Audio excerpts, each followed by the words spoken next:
Prince William Sound, huh? They're giving him a hard time. No, I did start the recording. I forgot what he said. It was something to do with something in Prince William Sound. And yeah, I don't remember exactly what it was. I think I'm starting to get retirement brain. I don't always pay attention to everything.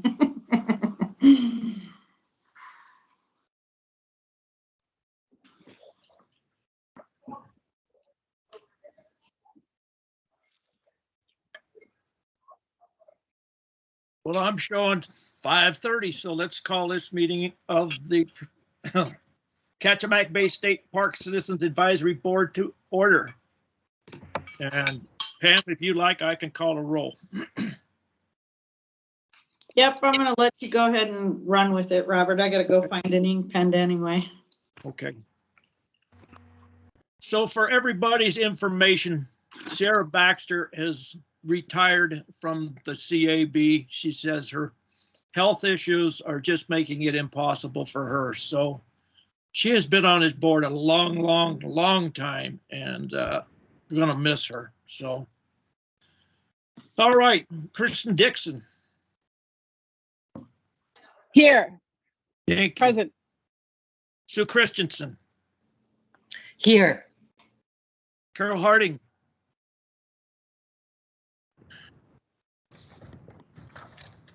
Carol. Nancy Hillstrand.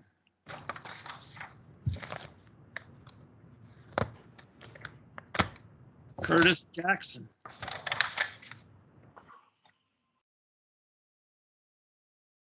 Jeffrey Lee. I'm here, Robert. Thanks. Thanks, Jeffrey. Glenn Steeman. Here. Beaver Nelson.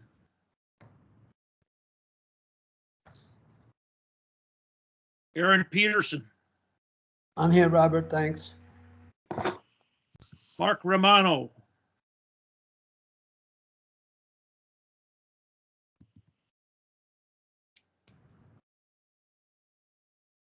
I'll circle back. Kevin Walker.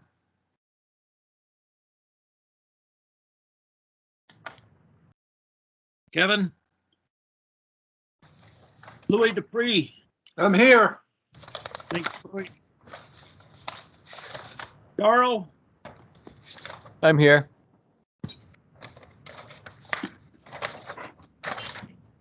I'm here.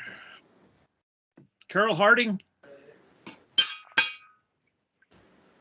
Nancy Hillstrand. Curtis Jackson. Beaver Nelson.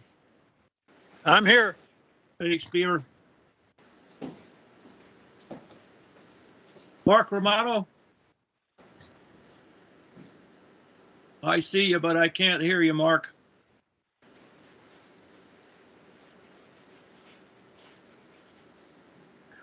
Kevin Walker.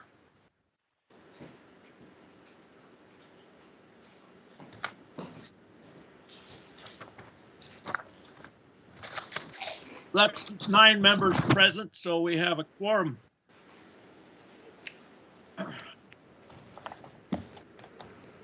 Next item of business is to approve the agenda. Is there a motion to approve the agenda? Amend the agenda?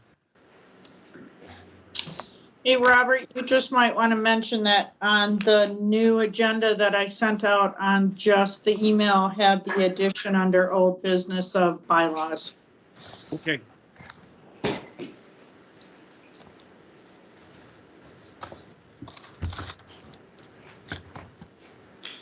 I move to approve the agenda. So I have an addition. So I have it under new business, item B, bylaw discussion. And we'll see where we're at then. And also, item C would be a letter to the Conservation Fund who has purchased the land at the Saddle Trail. And they are seeking letters of support as they go out and seek grants. So with those two additions, you still approve the agenda, Sue? Yes, I move to approve the agenda. There's a second. I second it. This is Thank you, Nancy. Nancy. Any objections? Can you Yes. hear me? Yes, I can. This is Carol. You can hear me now. Oh, good. Okay. Good. We got Nancy, we got Carol. Great. So next item is to approve the minutes from our other two meetings. For the first meeting is 12/30/2021. Is there a motion to approve those minutes? Any attached corrections? Oh, man. I move to I'm approve sorry. them. Are we approving the 12:30 minutes? 12:30, yes. Okay, I'll second that. Sorry. Thank you.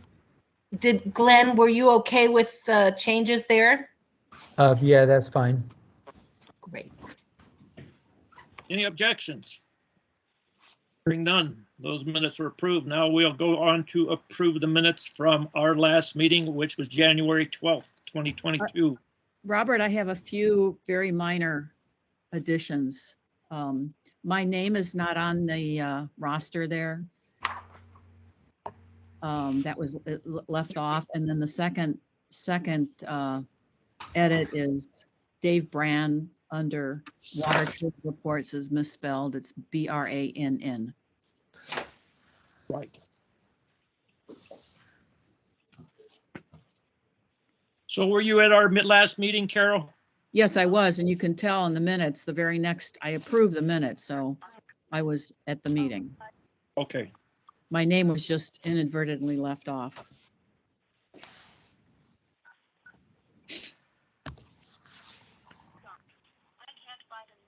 Sue or Kirsten, will you make those corrections Yes. and pass them on to Pam? Just updated minutes. You bet.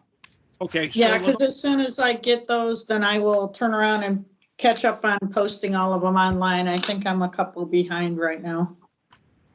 Okay. I like this process if Kristen is open to doing it. It's so awesome because she does it. And then if Carol and I can proofread, and then we can we can send them actually out to the board, and then we can approve them at the minutes, and then we'll send them to you, Pam. So you can be out of that loop and one less thing for you to do.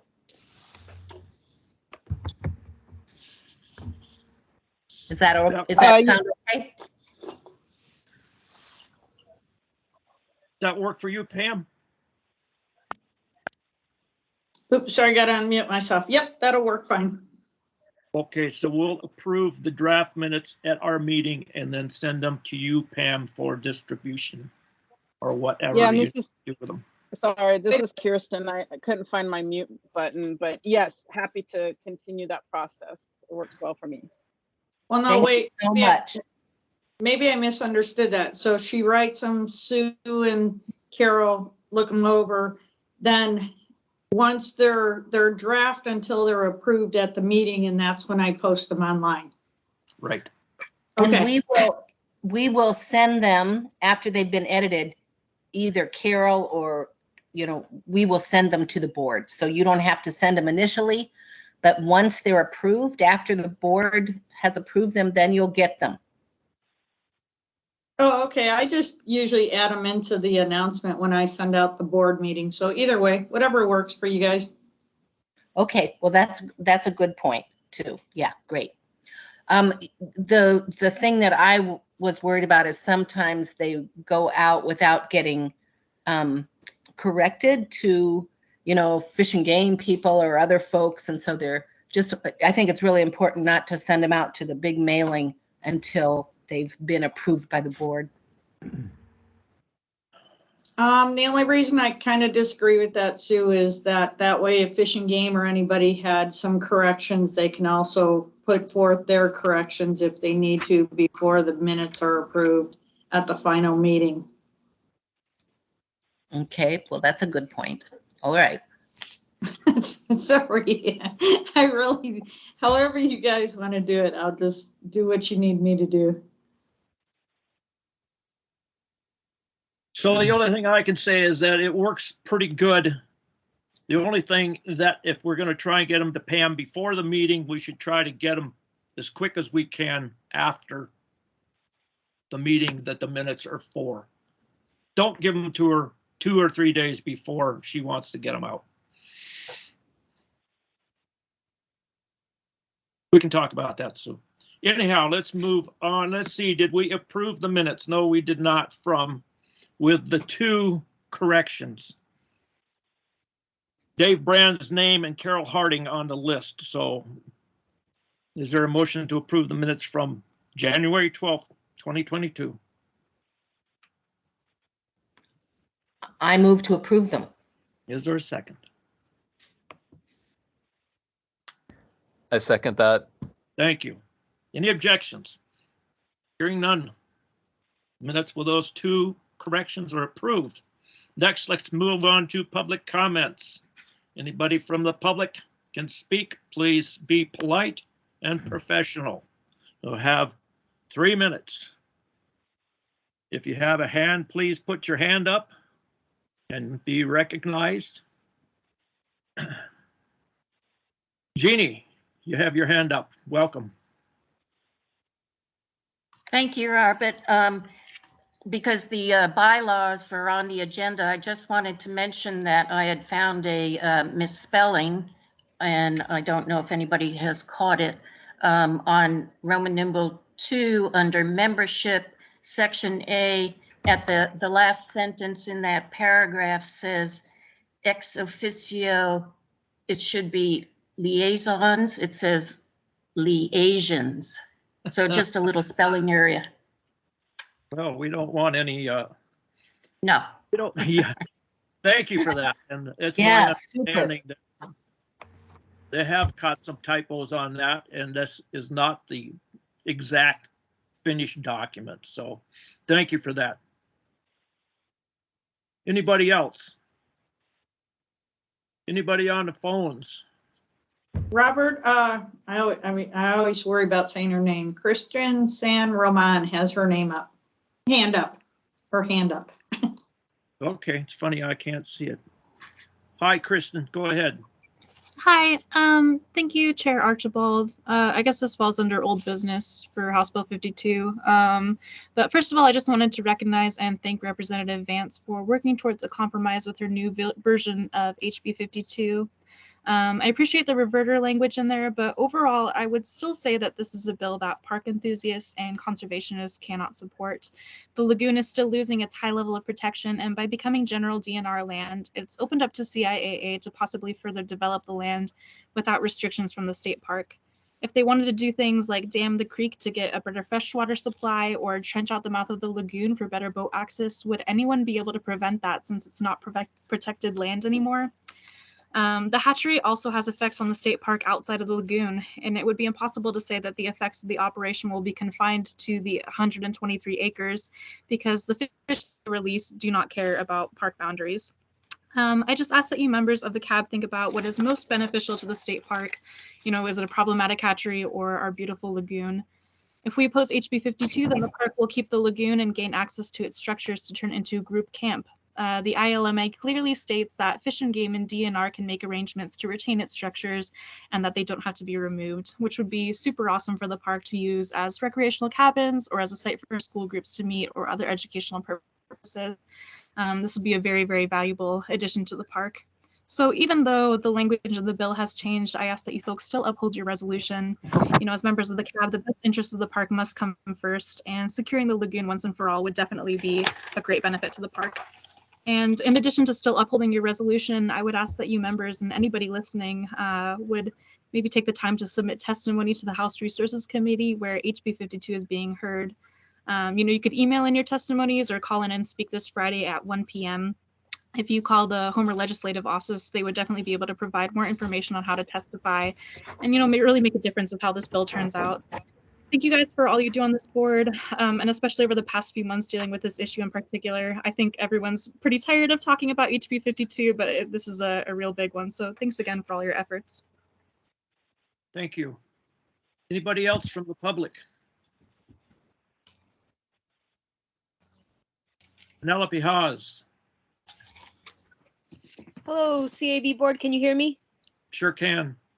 All right. Yeah, thanks so much. My name is Penelope Haas, and I'm calling with the Kachemak Bay Conservation Society and calling for similar reasons as the last caller. Just want to support an update on your resolution opposing HB 52. As you guys probably know very well, this bill is a real kind of threat to the integrity of the park. And I might just take one quick second to just read the law that would be removed from this area. So it is Alaska Statute 41-21-990 would no longer apply to this area.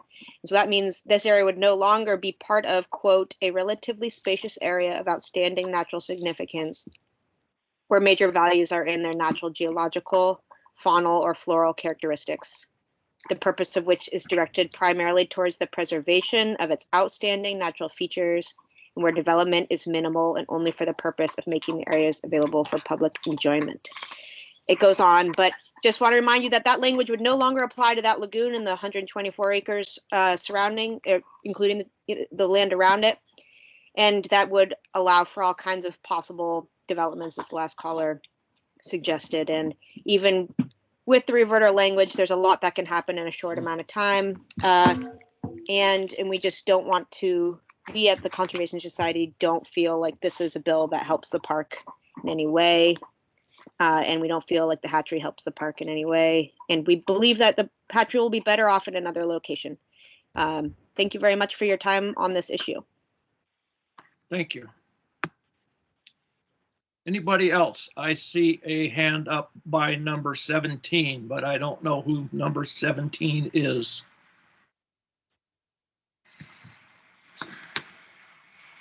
Is that Penelope maybe? I see Penelope has her hand up.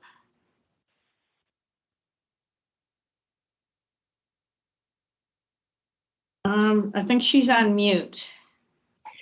That Penelope was the person who just spoke. I don't think it's me. Oh, I'm sorry. So how about Liz? Well, your hand was still up. How about Liz? Good evening. Hi, my name is Liz Mering. I am the new advocacy director at Cook Inlet Keeper. I was also kind of calling in tonight to hear about HB 52 and any updates you all have, as well as maybe express Inlet Keeper's concern with some of the new language, which will be submitted in comments tomorrow. The new language, as you all may know, contains a conditional provision that allows the land to essentially revert to state park land if it is no longer a hatchery within 3 years.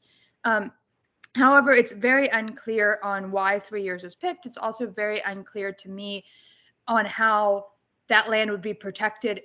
Also, if the CAB has insight on why the ILMA is being increased from what was originally in 1978, 6 acres for fishery purposes to 123 acres, I would love to know. And if you all have any insight on that, I would love to know, because I have been wrestling with that most of the day.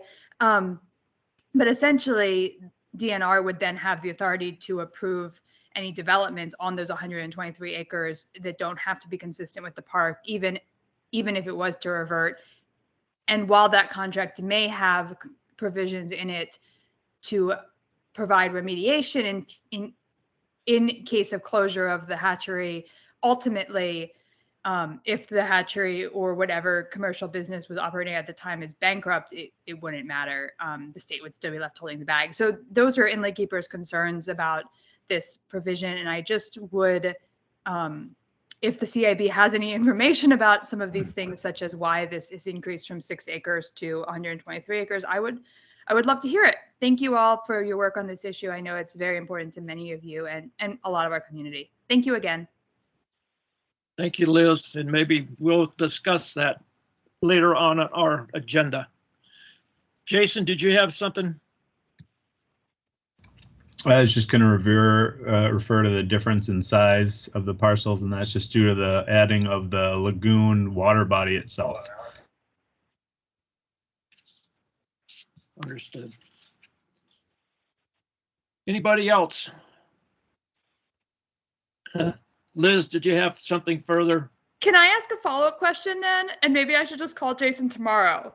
That might be more appropriate, but go ahead real quickly and then we'll move. Do you have the original survey from 1981 then? I believe so. I'll call you tomorrow. Thank you all. All right, anybody else from the public? Speak or forever hold your peace for this evening. I see no other hands up.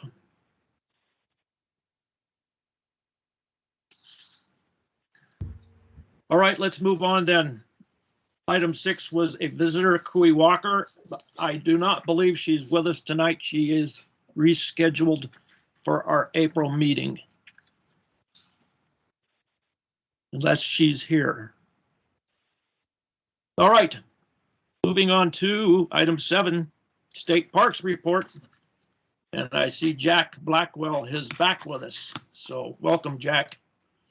Hey, good evening, everyone.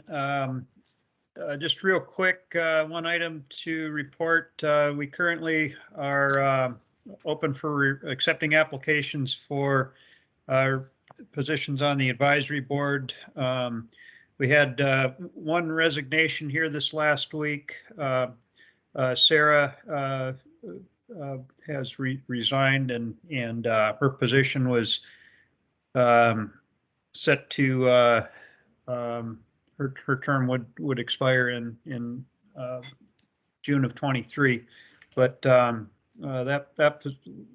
one additional vacancy plus the 4 terms that will be expiring in June of 22. So if folks are interested in reapplying for the board, those that are expiring, terms that expire, please turn in your application by March 31st. And we actually had some pretty good coverage. We were able to, Channel 2 picked up on this story, and they did a feature here last week on the Kenai Peninsula Advisory Boards. So that was great to see that, as well as one of the local Kenai radio stations too. So that's all I have. Jack, can you do folks know who they are, whose terms are expiring? Sure.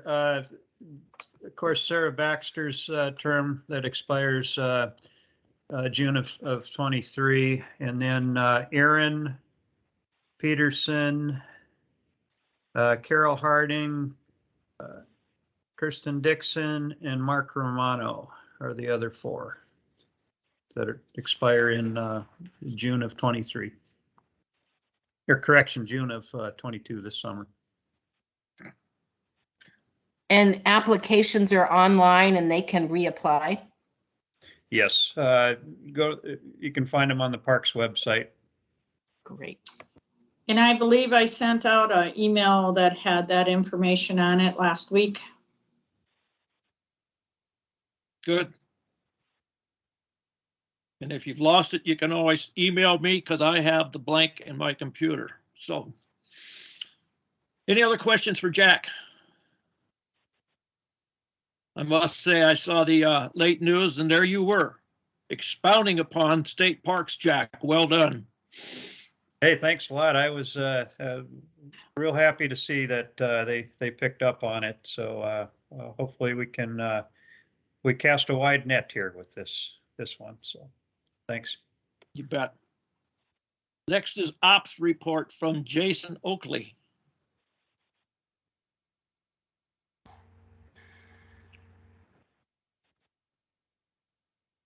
We're reading your lips, Jason. I don't have much more to report on other than what I emailed out. If there's any questions, or if you want me to go over that list, or anybody have questions?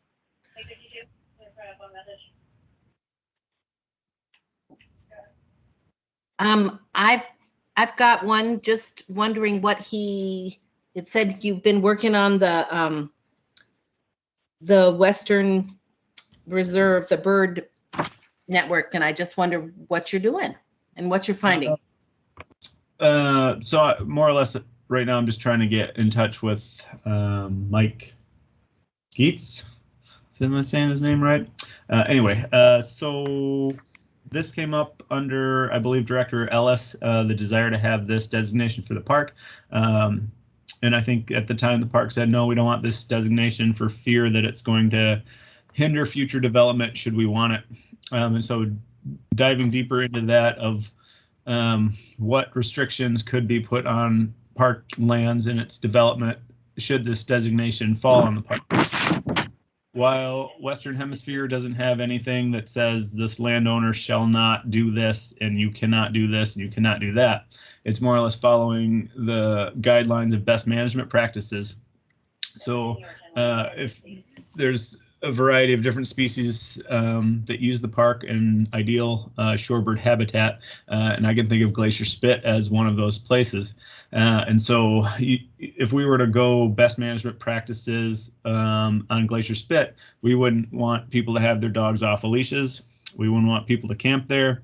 We wouldn't want some of these other, we'd want to put that buffering in between the human element and the environmental element to allow that separation. And so as hopefully just to come up with a brief idea of how we can manage, I would hate to see us put this designation on the park just so we could have the designation and then not follow any of the guidelines of the designation, or to not do our best effort to follow the best management practices as recommended by this designation. And so to get there, you kind of have to identify where the shorebird habitat is. Are there any specific species of concern that utilize the park? What is their habitat, and how can we reduce that conflict between the human and wildlife interface?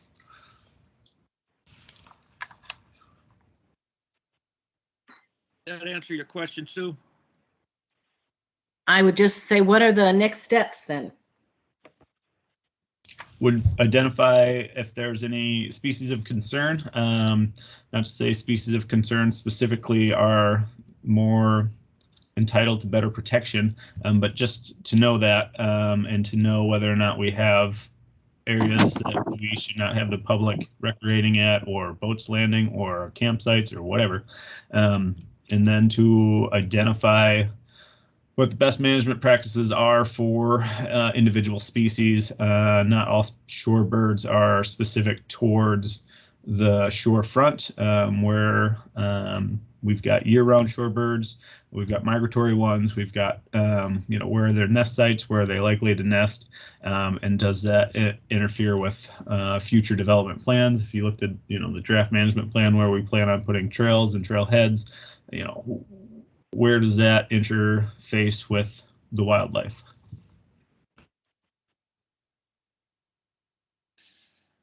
Okay. Are you going to be talking with anybody else in regard to it? Anybody who has insight, I'm happy to talk to, because there's a lot of reading and I'm tired of it. And you said Director Geets supported it, and the other person that you were talking with is Mike who? Gats? No, I'm not sure what. George Motz. Yeah, there you go. Sorry, he wasn't not at the tip of my mind. Okay. I'm not sure what Director Geese's feelings are towards it one way or the other. All I know is Director Ben Ellis, who was few directors ago, I think it was under his term that this originally came up, and it didn't go anywhere. Yeah, and if I can just add to it, basically we just need to make sure if we're signing on to something, we want to make sure it's in the state's best interest and doesn't bind us in the future with future operations and management. If we did, I mean, I suspect that we'll find that this is a really good fit for the park, but we just want to make sure we're not obligating the state to something that could have negative consequences in the future. So we're just asking those questions, and then once we learn a little bit more about it, then we can have that discussion with the director, see if this is something we want to pursue.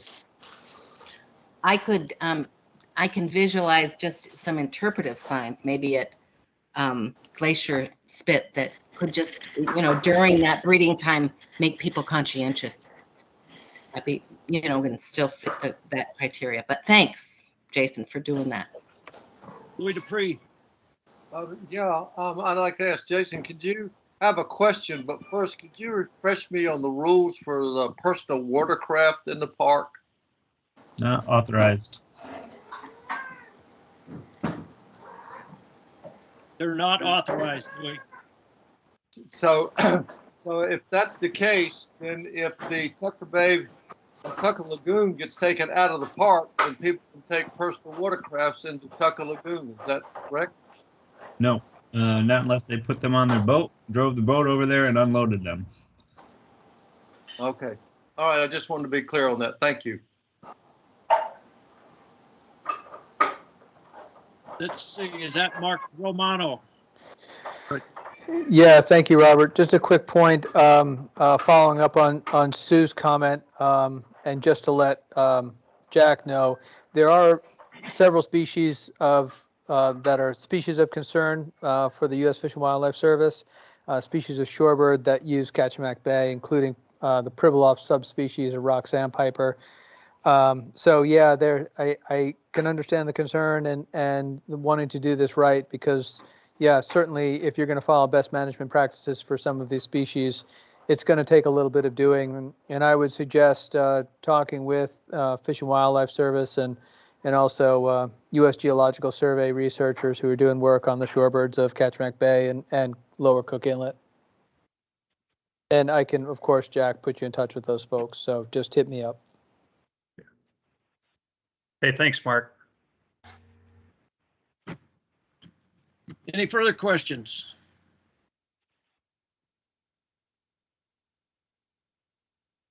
Seeing no more, we'll move on. Item 8, committee reports. We'll make it fast. I don't think we have a Friendsby report there. Kathy, are you with us?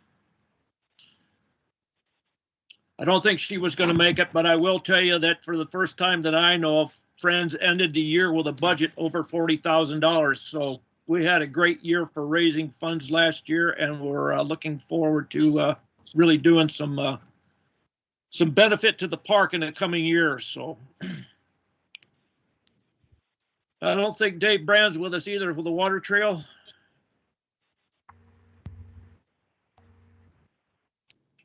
I do know that we're working on park signs that have maps and trail identification. So he's been working on that. Evelyn, recreation site. This is Camille. I don't have anything that we need to talk about or that I need to report. We've got a lot of people showing up out there. Thanks, Camille. Aaron, did you have anything for Cottonwood Eastland? Yeah, just briefly, we have lots of snow. We have more than 6 feet. That's the good news. The bad news is there's still a parking problem. You can't park at 16.8, 17.4. You can park at East End Road in Raton if you wanted to. And I suggest you just go to Evelyn, lots of parking there. And that's all I have. Thanks, Aaron. Did the trail committee want to have any kind of a report on the meeting? Yeah, thanks, Robert. I'll make it really brief. I just wanted to let the advisory board know that we met prior to this meeting. We had some really good discussion on alternatives for parking and access for the Cottonwood Eastland property. I think we're getting to the point where it's time for a working meeting so that we can start taking some of these great ideas that members of the committee are putting forward and that Jason has kindly helped us research and putting them into a recommendation for the Citizens Advisory Board. So if you want to have your voice heard on where you think we should be looking to develop access into Cottonwood Eastland, I would encourage you to take part in the next meeting of the Trails Subcommittee. I think if everyone is agreed, we're going to have that meeting independently of this Citizens Advisory Board meeting. So we have been having them the hour before this meeting. I think we will have it probably the week before our next meeting so that we have time to actually discuss all of our options and then craft a recommendation for the CAB. So to my fellow board members, I'll just say, if you want to be part of the process, please come on down to the next meeting. Jason and I will make it known when it is. And to members of the community, please, you're welcome. And hopefully those of you who don't go to the meeting, you will be hearing from us at our next meeting, hopefully with some good recommendations. Thank you, Robert. Thank you. Any questions? No hands. We'll move on next to old business. House Bill 52 for discussion. And as you may or may not know, House Bill 52, the committee substitute is in House Resource Committee. There will be a hearing again on Friday at 1 o'clock. There is new language in it. And I see that Jake Almada is with us tonight from Rep. Vance's office.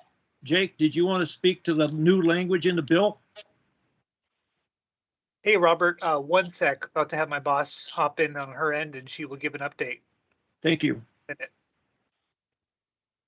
Sorry for mispronouncing your name, Jake. Almeida. Almeida. Almeida. Portuguese. Gotcha.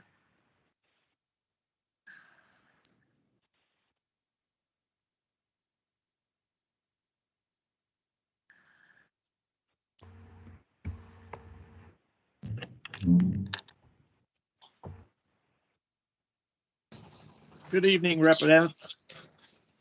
Hi, Chair Archibald. It is good to have an opportunity to give you an update. Let me shut my door. I'm getting feedback from Jake's computer.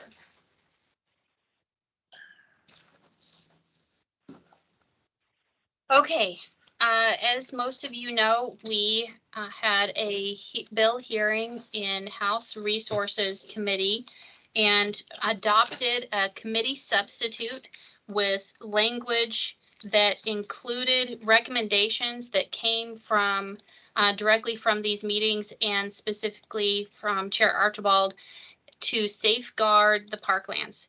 So one of the main things that was added is conditional language. This conditional language says that if at any time the Department of Fish and Game choose not to have a hatchery for whatever reason, they have 3 years to make that determination, either to find a different manager, choose to run the hatchery themselves, or decide not to have a hatchery. If at the end of that 3 years, there is not a hatchery operation, the Tucka Bay Lagoon and the lands that the hatchery sits on will revert back to Kachemak Bay State Park automatically. The Commissioner of Department of Natural Resources would have 30 days to tell the reviser of statutes to make the adjustment in statutes where that carve out language would automatically go away. It also includes specific language in the bill that says that the land that the lagoon and the hatchery sits on must be managed by the Department of Natural Resources at all times. So this is language that we made sure would protect that land to always be in state hands and not be sold. We made that very clear to our legal department that we wanted the bill language to read that it would always be in state hands. So that's what that language is in section 2 of the bill. And I think you may have a sectional analysis that outlines some of these changes, but I wanted to talk about the specific additions. And the reason that I brought this committee substitute forward was because of the conversations that we've had wanting to preserve this land for the public use and be able to revert it back to the park should the hatchery cease to exist. Are there any other, anything else, Robert, that you want me to mention, or any other changes? Any other questions, I mean? Does anybody from the board have any questions for the representative? Let's see. This is Sue. I do. I can't figure out how to raise my hand though.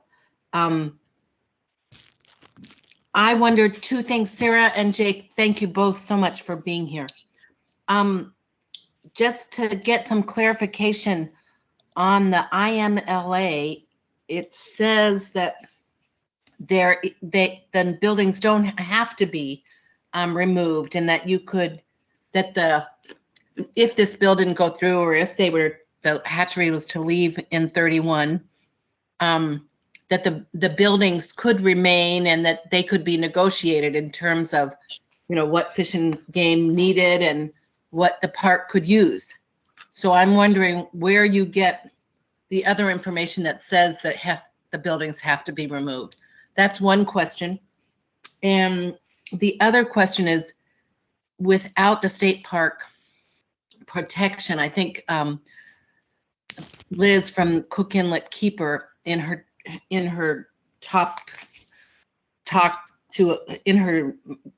comments at the beginning of the meeting, she, was also concerned like DNR could bulldoze, a wider opening to the lagoon, or, dam the creek, those kind of things that are really altering the natural process. So although reverting to DNR, it's not going to another private business for commerce reasons, but that still is concerning to me. So I would just say that. Thank you for being here. Anybody else? Could Yep. Sarah address the issue on the buildings?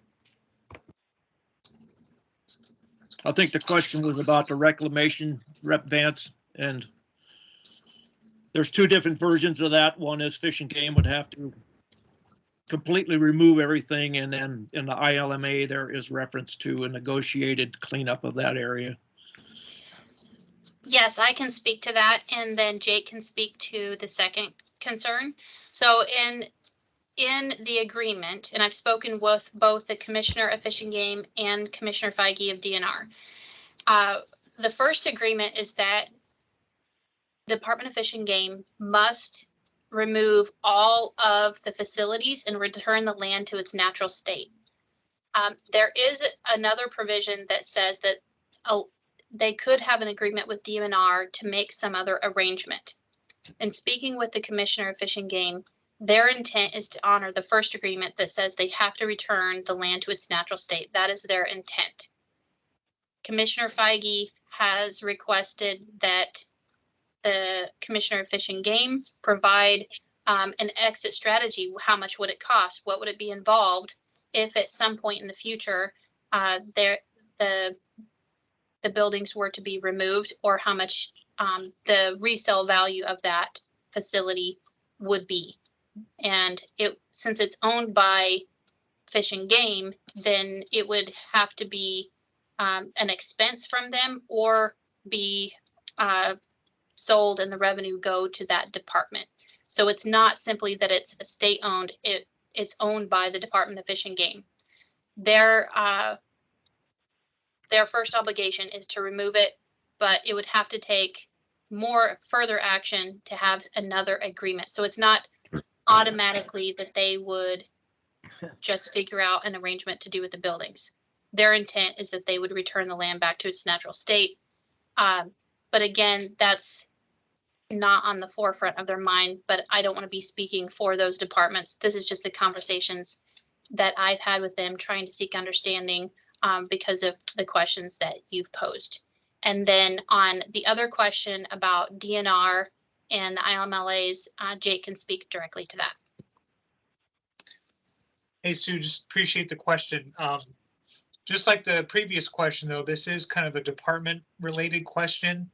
From a legal standpoint, the answer to your question would be yes.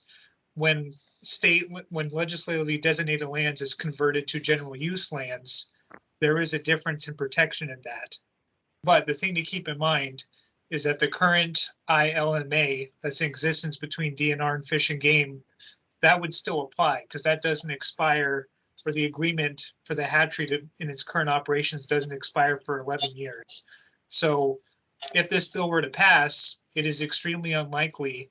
And again, this is actually really a DNR question, but from our conversations with the department, it is highly unlikely and not practical that further development than what's already existed for the hatchery to continue its operations would happen to those 123 acres. But I think Monica rose her hand, so she can speak to that. Monica. Yeah, Jake, I just wanted to clarify the ILMA is between, it is between DNR and Fish and Game, but it's specific to state parks. So I think the question remains whether another ILMA would be needed if that were to become general state lands between the Division of Mining, Land and Water, who would then administer that land instead of state parks. But, you know, that's a question. We're unsure of, you know, if that's going to be needed. Those are things that are still yet to be worked out. But what I wanted to emphasize is just because it's general state land does not mean that there's not a process for any further development or authorizations that may be desired for the hatchery in the future. And all of that would require public notice and input. And it is unlikely that, you know, some of the things that have been described that DNR could just do, it's not that simple. And any changes certainly to the environment itself would require rigorous public input. And so it is unlikely that the area will change significantly as a result of the carve out. And if something were proposed to be changed, that again would go through a separate process and would require a lot of public input at that time. So, you know, but I don't know that helps, but it just wanted to clarify. I think that does help. Thank you, Monica. Yeah, and additionally, you know, an ILMA is a mechanism that the agencies use with each other. If it were general state land, you know, it's not necessarily needed because the DNR would be managing it and retaining it in state ownership. And so it may then be an agreement between CIA and DNR. You know, we don't really know what that looks like, and that just needs to be sorted through. But the ultimate idea is that, you know, any subsequent authorizations that may be needed there will require a public process and more input from everyone. Thank you for that.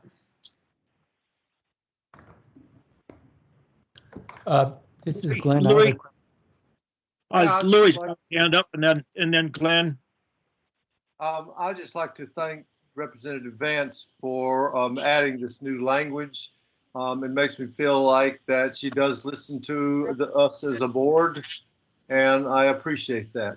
So thank you very much. Thank you, Louis. Glenn Seaman. So my question, I don't know if it goes to Monica or who it would be directed to. You talked about public notice on things that may occur on the land. You know, when we had coastal management, which we don't now, there was an assurance of a chance for input into, you know, most permitting decisions. But in the absence of that, very often, more often than not, there is no public notice requirement and the public doesn't see it. Now, I may be naive here. I suspect I am, but what are the thresholds that you get public input? Because in the absence of things like coastal management, a lot of times there is no opportunity to provide input. So what is that threshold? Is everything on those lands public notice to have a chance for a comment? Or maybe if you could explain that further, that would be helpful. Sure, Glenn. There's a lot of things that require public notice. Certainly, if something's considered a disposal of interest by the Constitution, we must provide public notice and an opportunity for the public to meaningfully participate in the decision making on the part of the department. And so, it would depend on what type of activities would need to be authorized there as to the level of public notice that it might receive. When something's considered a disposal of interest, it receives the most rigorous public notice and process that we have available to us by statute. And things less than that, if it were a temporary permit, they still kind of provide a courtesy notice on that, but maybe not as long, because in theory, those permits are short-term in nature and can be easily revoked and are probably gone before, the people really realize what's going on. But think about a lot of what we've been talking about here when we talk about disposals and things that might be considered functionally irrevocable. And so I will say that increasingly the department is very sensitive to that and is probably providing increased public notice for activities where they may not have previously done so. We just are always trying to not run afoul of our constitutional requirement for providing notice. So if anything, I will say we provide notice for things more often that doesn't necessarily require it than not. That makes sense. Yeah, so the disposals is obviously big deals and they require a lot more notice, but some of the small stuff may not. But I think it would help if DNR would make a commitment on things like this to err in the favor of getting public input, that would be a plus. I would agree with you, and I think that as a general rule, they do. Thank you. Glenn. Mark Romano. Yeah, thank you, Robert, and thank you, Representative Vance, first for coming to the meeting and allowing for public comment, and also for being flexible and willing to look at alternatives. I really appreciate that, and I think that's a good sign of leadership. My question might be more for Monica, but Representative Vance, if you have a feeling on this, please let me know. But if the hatchery then becomes sited on DNR land, if there are positive or negative impacts of the operation of the hatchery to the adjacent park lands, does DNR then have they will be the ones regulating that activity? Will they be working with the state park to help mitigate any impacts from the operation of the hatchery? And how does that work? Mark, I can probably better answer that. Thanks, Monica. And I'm not, obviously, I figured it was one of your, in your wheelhouse. Thank you. Yeah, I will not put Representative Vance in the hot spot for something that is about the department. But, the land will be general state land, whether it's, it's still managed by the department under the same commissioner. We still all communicate and work together as a department. Obviously, it will be managed for a different purpose. Currently, the lands within the state park need to be managed as a scenic park, and there's a definition for that. This is, we've talked about it before, that we're trying to cure a disposal issue here. And so by carving these lands out of the park, we will achieve that. I honestly do not imagine that the management will be very different than what we see now for the hatchery. And if the management does change dramatically or the conditions there change dramatically, there is a process for people to bring those concerns to the department and have them addressed. And so I think, and certainly internally, if State Parks has concerns, I will say we work really well together, the different divisions, in trying to address these concerns.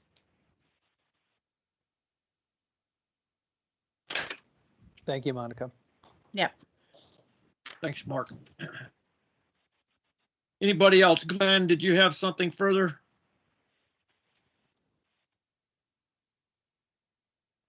I see your little yellow hands up, so.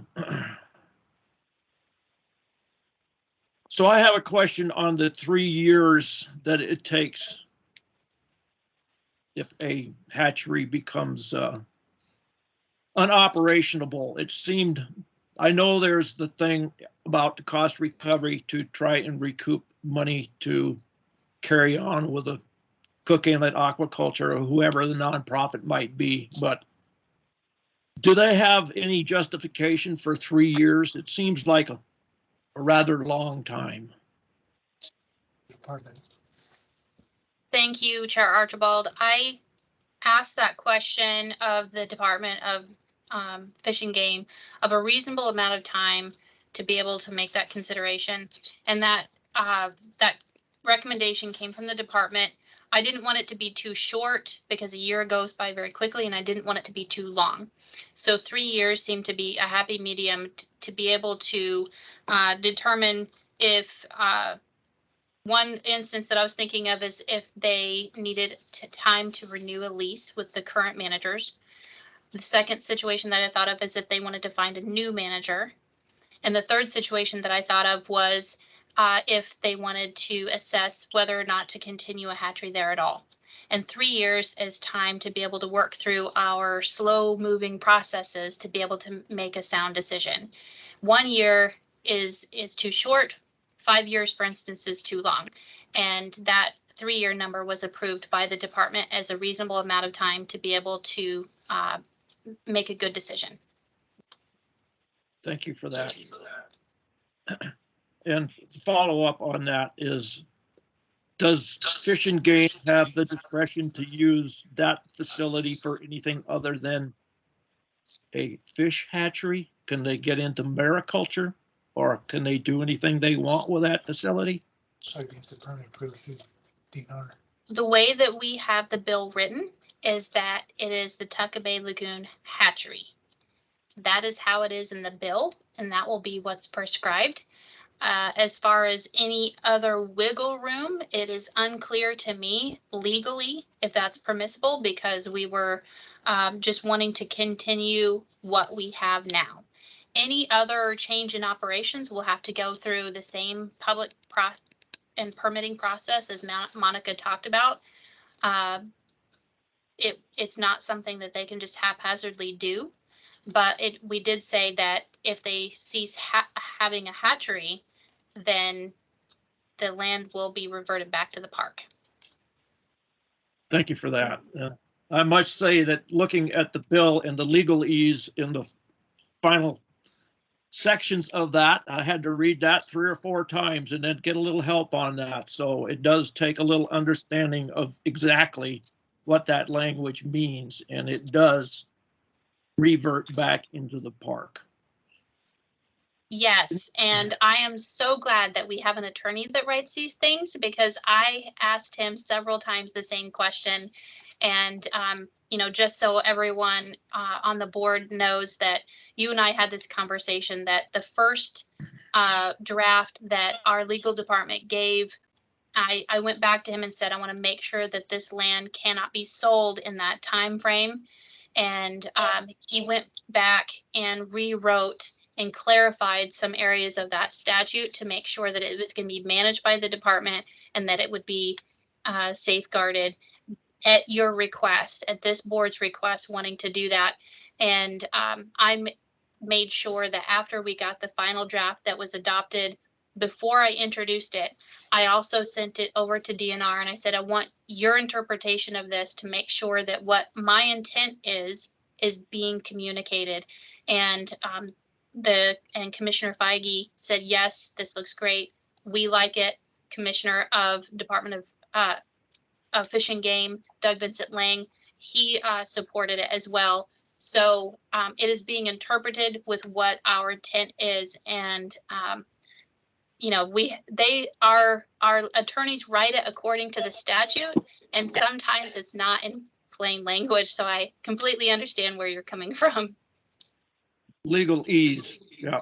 Yes, but it is doing what we intended to, which is to provide a safety net for that land and for it to not be sold. It will stay within the state hands. Thank you for that. Any other questions? I see a hand up at 17 and I've forgotten who 17 is. If that's Glenn. It's Glenn. Sorry, I didn't take my hand down. Get that little yellow hand down. Thank you. This is Sue. For some reason, I am unable to put my hand up. So I'm going to just, is it all right if I? Yes, please. Okay, good. The zero fiscal note on the bill seems really deceptive to me, since it seems like with Cook Inlet Aquaculture's revolving loan and the debt of what, 15 million or something, and that the collateral for that loan is the Cook Inlet fishermen. You know, and that just seems that if Cook Inlet Aquaculture goes in more debt, that those fishermen are more liable. And also just all of the money in the state, besides that $15 million, but in DNR and Fish and Game and all of the expenses that are also included in the hatchery. You know, I just want to voice that, I guess, to this group, and also to I think it's it doesn't even allow us money for the parking lot. You know, I just think that the zero bill is deceptive in one way to get it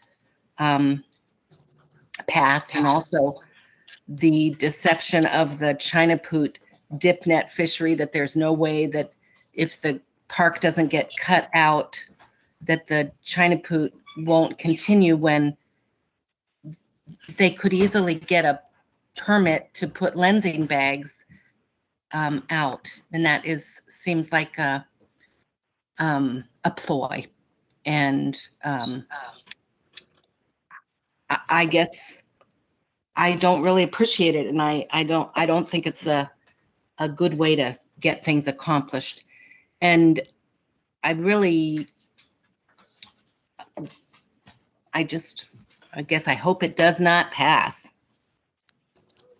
It seems like the wrong hatchery, that there's not enough water in there, fresh water, that even Cook Inlet and Beaver, maybe you can address this, but it seems like there's not enough fresh water for what you really want to be accomplishing, and that it doesn't flush out at low tides, and that the seiners, it's not deep enough to get in, just only on a little part of the tide. So I just find it such a hard thing to believe that this is the highest good for the land. And the disposal issue, it seems that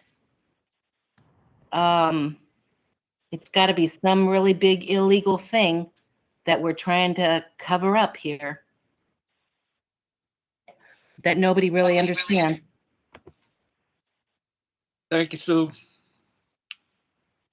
Kirsten Dixon. Hi, Rep Vance. I'm asking maybe a junior high school question, but can you walk us through what happens with the bill after Friday and Monday, then the steps it takes to become passed? Yes. Chair Archibald, are you ready for me to begin answering again? How would you like this to go? If you wanted to reply to Sue's comment, that's fine. I kind of cut you off there. I want to be respectful of how you want to run the meeting. So No, that's fine. I will answer the questions that Sue posed that I'm able to. And the first one is about the fiscal note. The fiscal note with a bill is not something that I produce. That is produced by our legislative legal, the legislative finance department. And that is what it will cost the state, what it will cost in our budget. And it has a zero fiscal impact because Cook in the Aquaculture is its own nonprofit association that has nothing to do with this bill. Hatchery, yes. Hatchery operations, no. So that's why there's a zero fiscal note. And as far as the China Poot dip net fishery, we've mentioned this before, and I've had Director Sam Raybung of Commercial Fishing talk about the need to have the Tutka Bay Lagoon hatchery for China Poot. So that's already been addressed. It is not necessarily that we have to carve out to save China Poot, but it inadvertently is because it solves this legal land disposal issue. And without this bill, the hatchery will likely have to be phased out, and then they would no longer stock China Poot because there's no other egg take permitted. It is a lengthy process for permitting, and they're wanting to look at the genetics of fish that is pertinent for our region. And that is something that I'm going to respect the science, that we're not bringing fish into our area that isn't compatible. But I respect your opinion on all of the hatchery and the bill. And, obviously that's where you're at, and I respect that. On the question of the money for the parking lot and no fiscal note, the Friends of Kachemak Bay State Park, upon passage of the bill, the money that they have invested into the 3 park parcels over on the north side of the bay, or excuse me, the one parcel, Monica has already said that money will be refunded to you and that you'll be able to repurpose that for other projects that you want. So please keep in mind that that DNR will honor that they said to you, and I will keep an update on that as well. For the question about what happens after House resources, let me start with, while we're in resources, where the bill is, and then the next steps. And this is a great question. I love walking through this because there's a lot of different moving pieces here. So Friday, as you know, public testimony at 1 o'clock on HB 52. They are hearing another bill first. So it won't be right at 1 o'clock that they will be taking public testimony on HB 52. Please be aware of that. I don't know the exact time because that other bill is in line for the committee to take up prior to ours. You do want to call in and get in line at 1. And, I think many of you have already been through that process. On my Facebook page is the phone number for that, and we can give it for public testimony. And also email house.resources@akleg.gov for your testimony on that. So they will take public testimony on Friday, and they will also put an amendment deadline. And tomorrow comes out next week's committee assignments. What I've heard is that they will likely take up the bill again on Monday. So that would be Monday at 1 o'clock in resources. I don't know for sure yet because tomorrow is the day that they come out with next week's committee announcements. Once it passes House resources, it will be sent to the Rules Committee. Rules Committee is where the rules chair will determine what gets calendared for a vote on the floor. Not every bill that gets sent to the rules committee gets calendared for the floor. There's, I don't know, probably 20 bills in there right now.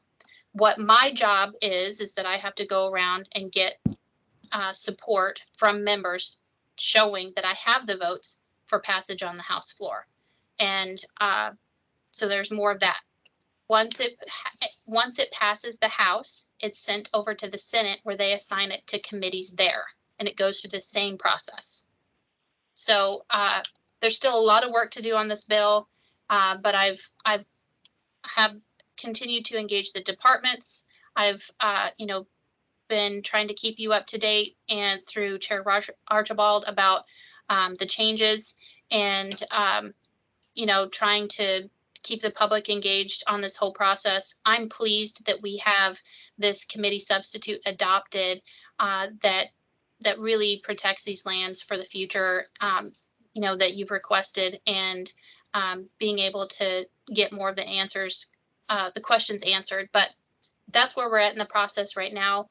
The next step that I'm focused on is simply Friday. Thank you. Kirsten, did you have a question? Robert, Sorry. no, Dixon? Robert, Rep Vance answered my question. Thank you. All right.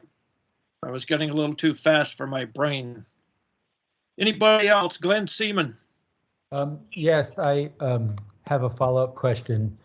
The issue, and thank you also for being here, Representative Vance. It's good to speak to you directly and for you to understand us and us see where you're going.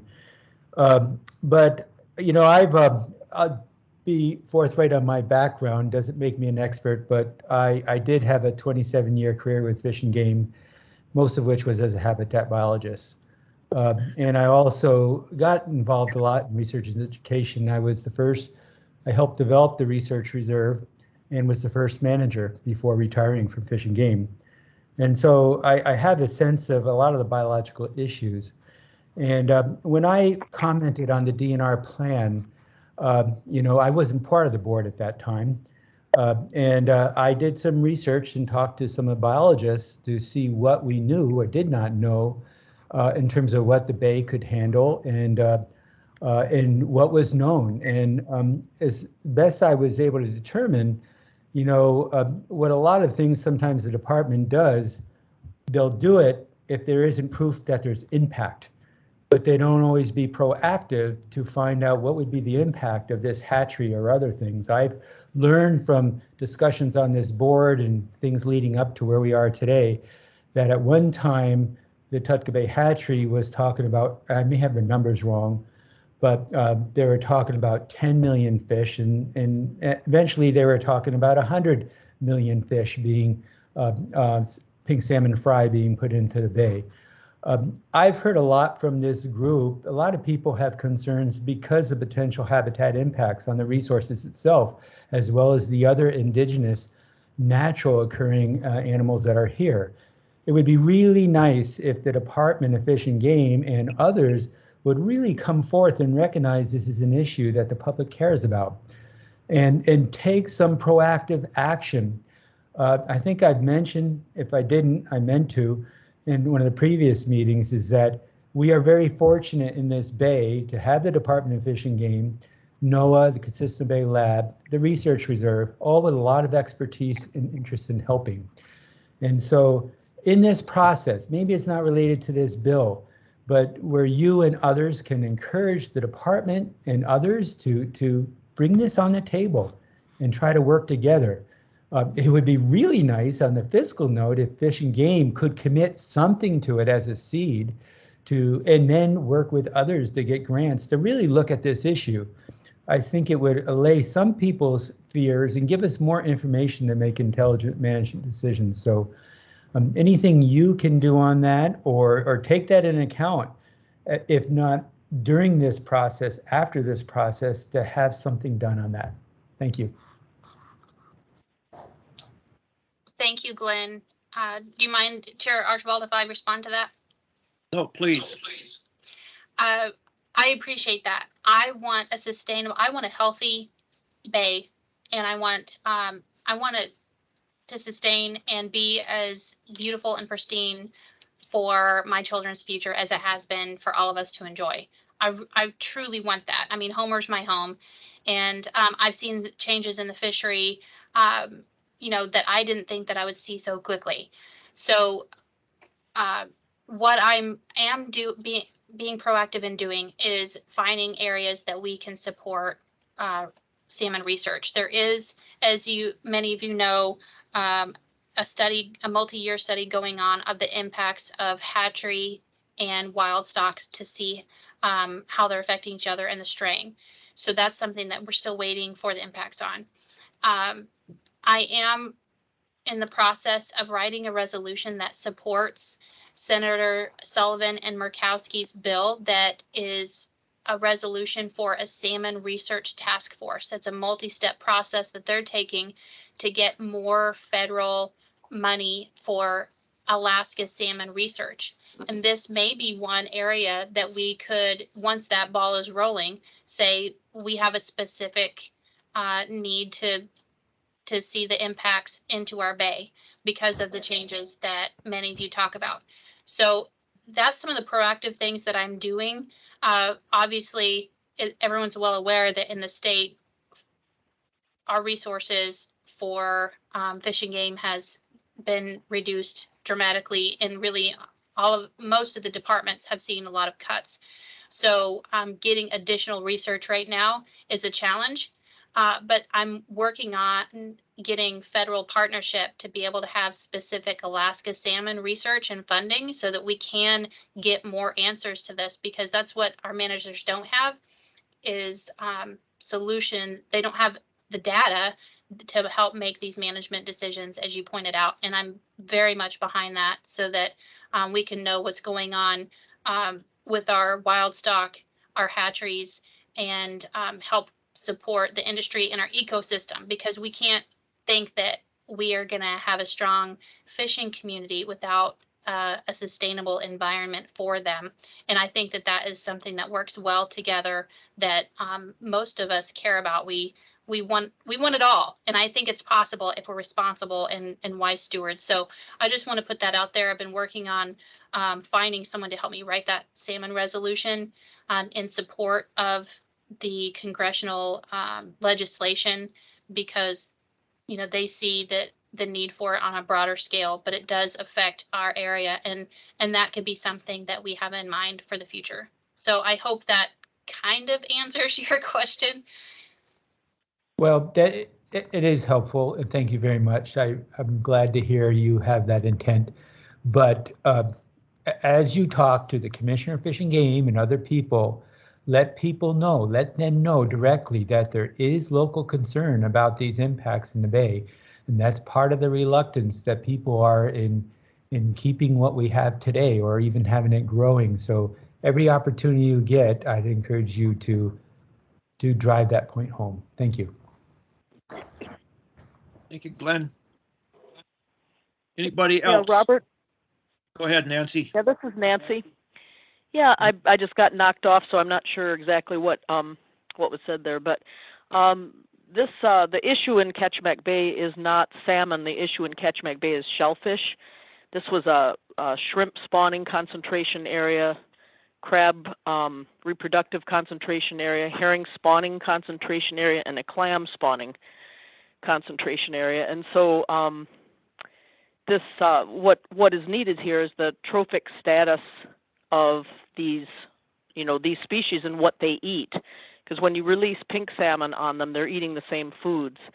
And I know that Cook and Aquaculture does look at this in lakes, and they, it's in all their annual reports where they look at the trophic status of lake systems from their stocking program. So it seems to me that they should be looking at the trophic status of this estuarine, because there is a lot of damage going on that we can't see, and that's the problem with HB 52, is that they are releasing fish that are swimming into the park, and they are damaging the park resources. So I can guarantee you more people would rather catch a Dungeness crab than a pink salmon. But the second thing I wanted to ask, and this would be, I think, Monica or maybe Jack, and that is if House Bill 52 fails or 3 years goes by or whatever, and Dean has not found another more suitable lake system for the sockeye salmon, because I know that they're actively looking for that so that they can release the 400 to 600,000 fish in a lake system, because that would be a great benefit to them. Instead of those lensing bags that break and pop and needing pumps and all that stuff. But if they don't find that, and the sockeye program does want to continue, is there a way for Cook Inlet Aquaculture to get a commercial use permit, because it does help the recreational fishery, to continue that program by getting some sort of a park permit that they could store the pens or something like that, so they can continue that, because really they just need a person to stay in the bunkhouse for a month or so, and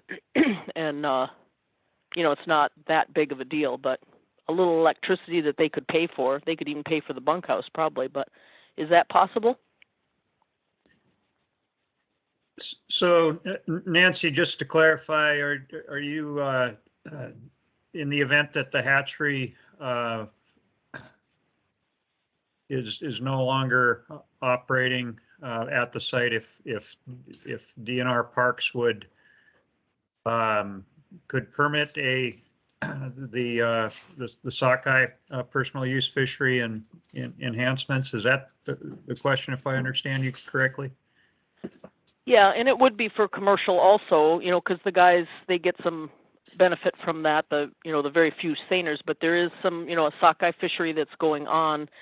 And so part of it would be commercial, but it also does and would benefit the sport, and it wouldn't be a matter, they don't need the facility for the sockeye. All they need is, they've been using just the lagoon, and like Hidden Lake, where they used to get the brood stock from, that all was remote released or remote egg takes, and they never needed a facility there. Bear Lake, they don't have a facility there. These are just called remote egg takes, and then remote release sites, and you don't need a facility, and that's why Tutka is not needed. The actual hatchery is not needed. But, and really what they need is a lake, that's what they would like. And that's why Leisure Lake, Hazel Lake, and Kirshner Lake is used, and they can just plop the fry right in there. But with the Tutka, because they don't have a special spot for this brood stock, they end up having to overwinter them at the Trail Lakes hatchery.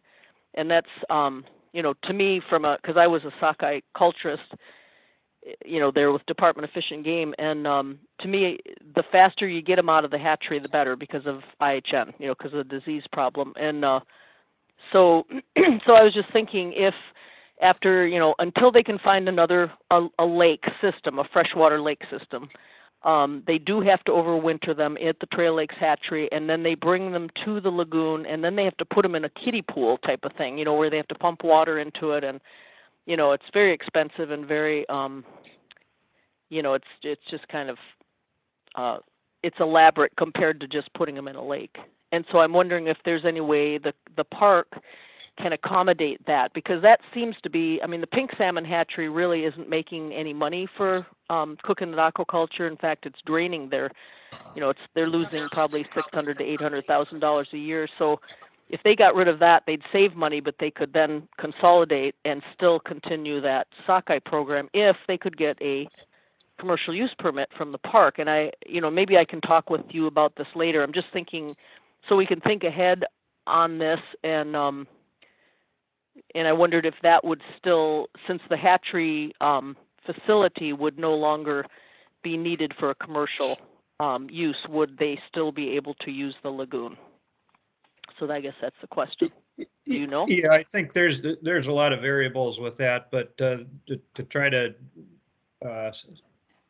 give you the short answer is we'd want to take a look at a permit application and review that and with the Department of Fish and Game as well, and coordinate that review. But it's certainly possible. Yep. And how do they know what is, I can talk, maybe should I call you, Monica? I mean, would you, or who do I call about trying to find out? Because I know fish culture real well, and I understand what fish need and all that kind of stuff. But the main problem there is the park being able to accommodate that without breaking the law with, the need, because they wouldn't need the ILMA anymore. It would just be a matter of like you store kayaks, you might have to store a pen or something like that, a net pen. And, sure, Nancy, maybe if we can talk tomorrow, be happy to discuss this. Great. And then Jen, the third thing, and then I'll be done, is someone called me and they were really excited about this becoming a group camp, and their daughter had come to town and they couldn't get a park accommodations for this next summer because they're all full up already. And so she was so excited. She said, boy, it's going to be so great if we can have the bunkhouse there, because then they could bring their family over, and when their girl gets out of college, she'd be able to take 4 or 5 people from the family, and they could have a group camp over there and bring their tents or stay in the bunkhouse or whatever. And then she gave me a list of things, and she was saying she thought it would be great to have weddings and school reunions and kids camp and group picnics and handicapped access for kids, at camp. She mentioned the Make-A-Wish retreats, like meditation retreats. I mean, she just listed all these things, and she was super excited about it. And so I think that for us to look on that side of it also and realize that this facility is something that would be a real benefit for the community and for all the people, the citizens of Alaska. And then, and especially, when people come in from out of town, it would allow people to get together. So I don't know, I was just excited on how excited she got. So I think we should, just be thinking ahead on that and figuring out how that would work, and just start to visualize that, because I think it's would be a wonderful addition to the park and also to the community of Homer and Seldovia, because it could be a culture camp also for the Seldovia Native, the tribe. And anyway, it's just would be a great opportunity. So I was surprised that they were all full up already. So all the accommodations in Kachemak Bay State Park are completely full, and she said she called the end of January. That's amazing. Is that true, Jack?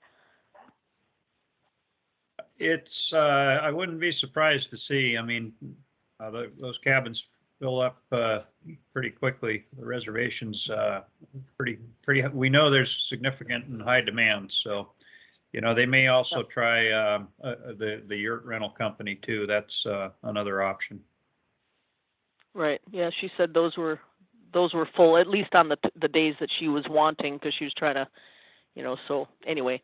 But just so you know that there's a lot of people really, really supporting this group camp idea, and so I don't think we should give up on it. I think we should still, be thinking about it and trying to figure out how to, move our vision forward also, and because that would help hundreds and thousands of people rather than just, a handful of people.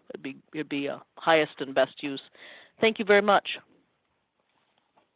Thank you, Nancy. Any other comments from the board?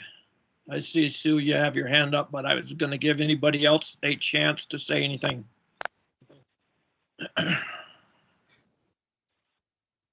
Robert, this is Jeff. I don't know how to put my hand up. Go ahead, Jeff. Just to catch myself up to speed a little bit, the resolution that we placed in last meeting for stating our opinion on HB 52, did we actually finalized that and actually got it passed, right? Yes, we did. Okay, because there was a lot of feet dragging on that. We were waiting to hear from this meeting. So fortunately, we did do that. We weren't having to pass it on this meeting. Did that get submitted? Yes, it did. Would that be appropriate to submit? Was it submitted directly to the House Resources Committee, the 6 senator or the representatives that are looking at that right now? Is that something that you want to resubmit? That was as the bill was at the time, so it does not reflect the language in the bill presently. Okay, so do we need to update anything on this so that we can send that resolution to make it clear? I don't think anything's changed as far as our opinions or even how the resolution would read. That it would then send to the folks that are reviewing it right now. I got like the 7, 8 names, just to remind them that, you know, where this board stands. It's a board decision. If they want to change the language on it, if they want to address the bill as it's currently written. And that's with the Do you reverted have any language. recommendations?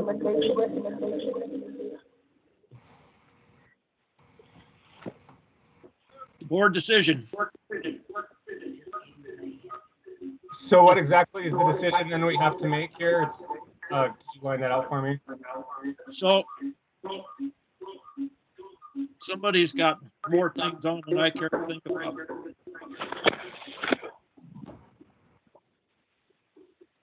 If there's opposition to the bill as it presently stands, somebody needs to make a motion that we list the bill as it is in House Resources right now and just change the name. And hopefully you've all seen the resolution because it's been around and we passed it the last meeting.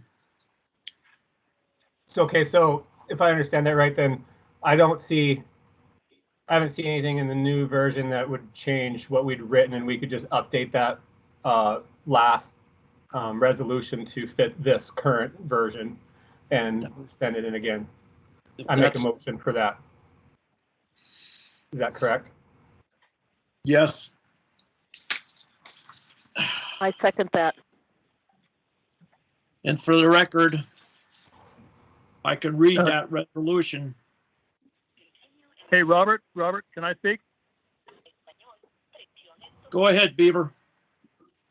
Yeah, for whatever reason on the last meeting, I could not get through on my phone to make my vote on that. And so, I'm opposed to the resolution. And I like the revised change that they came up with is I like the 3-year or the new version there at the end. So, but I just say that my vote is that I would be probably the lone vote that would be opposed to passing that. Thank you, Beaver.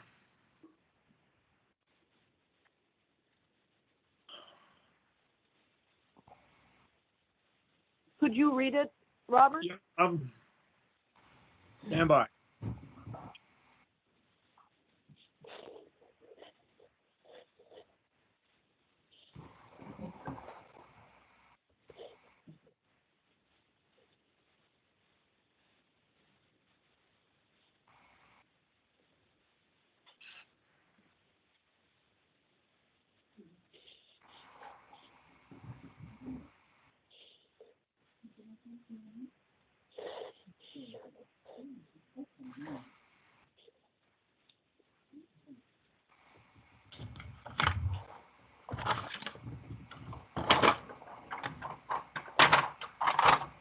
All right, so this is the one that we passed on 30th of December with a vote of 9 yes, 1 no, and 5 absent. And it's a resolution of the Kachemak Bay State Park, Kachemak Bay State Wilderness Park Volunteer Citizens Advisory Board stating the opposition to CS House Bill 52 as presently written. Whereas the Alaska legislature created Kachemak Bay State Park and Kachemak Bay State Wilderness Park in 1970 and 72, respectively, to protect and preserve the park's unique and exceptional scenic value defined in AS 4121.990. And whereas Kachemak Bay State Park and Kachemak Bay State Wilderness Park were formed designated as a special purpose site under Alaska Constitution, Article 8, Section 7. Whereas Kachemak Bay State Park and Kachemak Bay State Wilderness Park Volunteer Citizens Advisory Board was created in 1982 to provide a forum for the collection and expression of opinions and recommendations on matters relating to Kachemak Bay State Park and Kachemak Bay State Wilderness Park to promote thereby the protection of the resources of Kachemak Bay State Park and Kachemak Bay State Wilderness Park, including its scenery, vegetation, wildlife, soils, water, historic features, and wilderness core, and outdoor recreational opportunities, and to promote, therefore, communication between the public, state, and local government and administrators of Kachemak Bay State Park and Kachemak Bay State Park Wilderness Park. And whereas Kachemak Bay State Park and Kachemak Bay State Wilderness Park provides important recreation and economic opportunities for local residents and attracts tens of thousands of visitors each year who support a broad range of local businesses and jobs. And whereas CS House Bill 52 is presently written would legislatively remove the Tudka Bay Lagoon and certain uplands totaling 123.45 acres from Kachemak Bay State Park and place them back into general state lands and classifications. And whereas CS House Bill 52 is presently written will set an unacceptable precedent, removing lands which are protected under statute as state park lands removed from the public domain. And the Kachemak Bay State Park Citizens Advisory Board supports sustainable commercial, personal use, and subsistence harvest with management of those fisheries informed by ecosystem understanding and monitoring. And whereas Kachemak Bay is the only area of the state that has overlapping jurisdiction of not only state park, but designated also as a critical habitat area, which deserves better scientific oversight to preserve a healthy, productive ecosystem. And whereas conclusive effects of large release of pink salmon into Tudka Bay and greater Kachemak Bay have not had adequate defensible studies to document detrimental effects on native aquatic populations, including shellfish. Now, therefore, be it resolved that the Kachemak Bay State Park and Kachemak Bay State Wilderness Park Volunteer Citizens Advisory Board does not support CS House Bill 52 as presently written.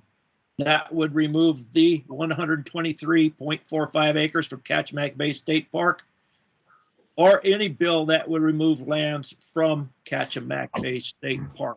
Furthermore, Kachemak Bay State Park Citizens Board supports the wording in the Kachemak Bay State Park and Kachemak Bay State Wilderness Park 2018 Management Plan intent to adopt. And that was passed by this board on the 30th of December. There it is. So then I guess I would say that I'm asking them to move that again. We pass it again with just making a more current date since the version's been changed, but the same resolution because nothing's been changed. You know, I mean, it's added like, oh, if they don't want it anymore, they'll give it back. But that doesn't change our resolution. And then just to make sure, and then I'd like to then have that sent out again to the House Resource Committee now and the 5 chair members that's reviewing it right now, as well as the House Speaker and the President of the Senate and our Senator Gary Stevens. I can give you all those emails, but I'd like to pass that again with make sure that it's, you know, up to speed and get it sent back out. So that is the motion on. Yeah, Robert. Who's okay? Is that Beaver? Yes, it is. I don't see where the 52 removes it from the public domain. It switches, you know, it's still in the public domain. It doesn't remove it. Actually, it removes it from the public domain as a state park and puts it back in DNR's general lands classification. Or it does not remove it. It does not remove it from. Yeah, it does not remove it from the public domain. It puts it back in the public domain, which is general DNR lands. Do we have that technically worded I right? don't know if you're still, Robert, if you're still having trouble, but Sue Christensen's had her hand up for quite a while. All right, Sue I'm not in Christensen. any hurry. I'm not in any hurry. After we get this motion cleared, you can come back to me. Oh, Thank okay. Okay, I just wanted to make sure. I didn't know if Robert could see your hand. I have to go back and make sure that just to make that clear, the bill would put the state park land, which has been removed from the public domain, back into the public domain as general DNR lands. Right. So we have a motion on the floor with a second. I second. Nancy seconded. So at this point, I guess we'll vote on this. And I will just call out your name and you can say yes or no. A yes is in favor of the resolution and no is not in favor. So, Yarrow. Right. To Robert, to the chair, though, one Yes. point of clarification, please, and point of order.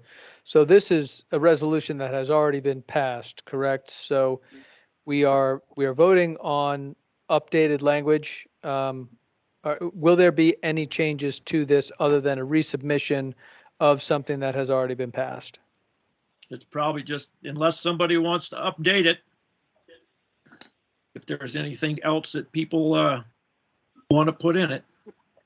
And forgive Robert, my I ignorance. was thinking. Forgive my ignorance of process, Robert, but if it's already been voted on, do we need to vote on another resolution on it again to resubmit it to the House? Because, you know, the fact of the matter is you're reopening up a vote on something that's already been voted on. And what if the vote goes the other way? Just asking out of curiosity, because it seems like it's already been passed. Correct me if I'm wrong, but wasn't that passed then on, didn't Vance change the wording? And so when we passed it, we were specific to HB 52 as it was written as December 30th. And now has that changed? And so now it's a different resolution. So the only difference would be as HB 52 is written as of January 8th or 9th or whatever day it is right now. Yeah. Thank you, Jeff. That's kind of what I was getting at. Are we making it? Are we making a change to it? We're making a change to the date. Okay, thank you. Not trying to argue semantics here, Robert, just making sure I had it correct. Yeah, that's the point. So Nancy had a comment. Just to be clear, that would refer to the current bill as it is written before House Resources.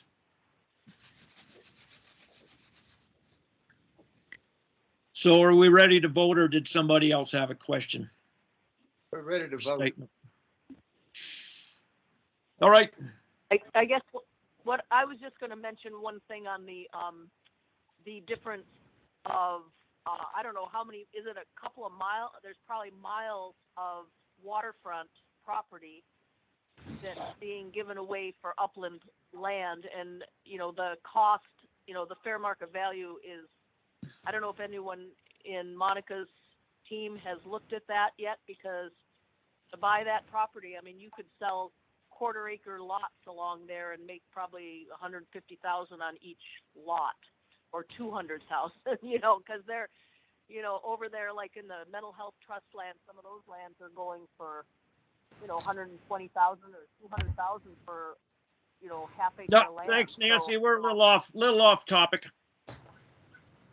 so you don't want to put anything in there on that. I just wondered if, okay, let's just vote. If everybody's ready. Yarrow Hennett. I vote yes. Louis Dupree. I vote yes. Kevin Walker there. Yes, I vote yes. Mark Romano. Yes, Robert. Aaron Peterson. Yes. Beaver Nelson. No.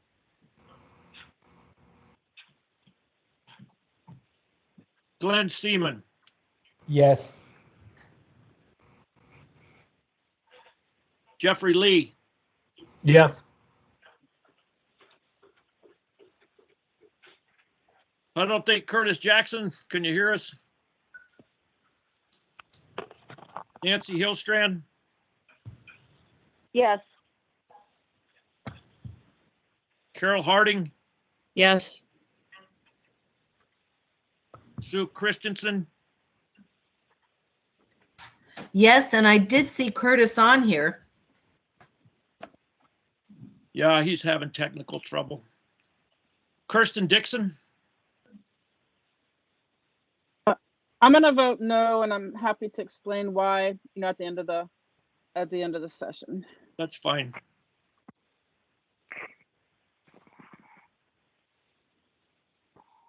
The chair votes yes. So that's 1, 2,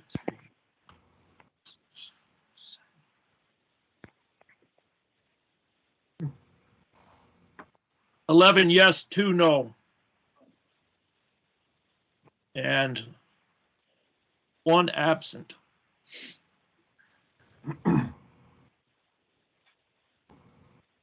Nope, we're good. All right, so we'll send this off to House Resources again. Thank you. Kirsten, did you want to explain? Did you have anything you wanted to say? Yeah, guys, I was, have been opposed to HB 52 predominantly because I don't wish for any land to be removed from the park, any land at all. And I know the value and the beauty of Tutka Lagoon. But I also understand, I think through Rep. Vance's explanation, that, we couldn't make the hatchery into a compatible feature of the park, because then there would be potentially other nonprofits or commercial industries or industrial elements that could be deemed compatible throughout the park. And that's a very dangerous precedent. So I understand that. Now, my heart's a little broken that that gorgeous little piece of place may be threatened to be taken out of our park. But I do think that Rep. Vance has made some concession to us in terms of protecting the land. And that's at the heart, the depth and the heart of it all is, preservation and protection of our land. So I'm hopeful. The hatchery issue is something totally, in another lane, and that's another discussion for a different moment. But I want that land to have its very best, hope in the moment. So that's why I voted no. Plus, I kind of knew that there was a lot of people here that it would pass anyway. Thank you. Thanks, Kirsten. Any other comments on this?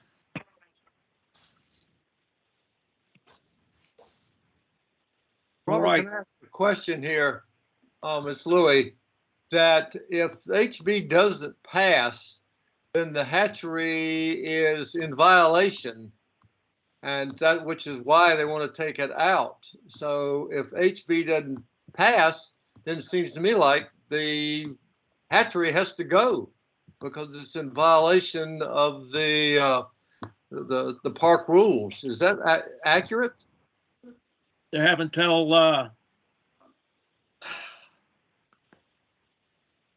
2031 to remove the hatchery. I think, to phase out the hatcheries, is more what it is, but not like, remove the infrastructure. We need to make sure that's one of the things that Vance's office seems to really be kind of jumping on, or that, oh no, we got to destroy all the buildings if it goes, which is a joke. We need to put that in there. And also that, oh, without the hatcheries, we can't do the dip net fisheries. So we need to be aware of that, like, she was saying something that ADF&G is saying, like, well, we're not going to give it over, So that's well, silly. I will say, Jeffrey, that at every meeting I've been to with the commissioner, the director of Comfish, has been saying that. So Okay. That's so we're all fine with that stuff. And then also just to really point out again that like what Nancy was saying to Jack, I'm surprised that wasn't been just on the table all the time of the commercial operators permit. So the CIA, can continue that program in conjunction with state parks. There's room for all of that. That doesn't mean that that can't be there. And I think we just need to be really clear about that, we can work together and make sure that that happens. So I don't know, just making those points clear. thank you. Thanks. So let's move on to new business, or if anybody, is that all right with anybody, or does anybody have anything else to say? This is Sue, and I had an option. Yeah. Kind of I'm sorry that we lost Representative Vance, but kind of a follow-up on what Nancy had suggested for those buildings. If it doesn't pass and the hatchery, finds a new location in 2031, that it would make an amazing headquarters for a United Nations UNESCO Biosphere Research Reserve. And I'm telling you, Kachemak Bay meets all the criteria. So that's another beautiful vision that could happen there. It'd be perfect.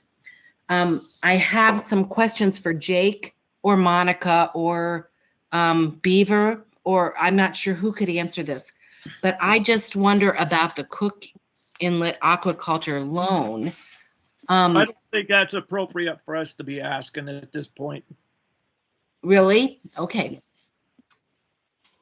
Okay.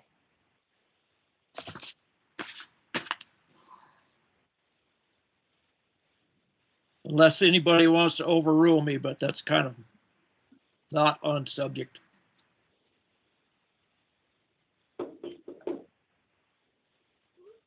All right, then. Let's move on to new business. And I have under A, discussion on firearm discharge distance from a developed site in the state park. This is a proposed reg change from a half mile to a quarter mile. And it's the last that I heard, it's currently under legal review, but I did hear that it is going to be open for public comment.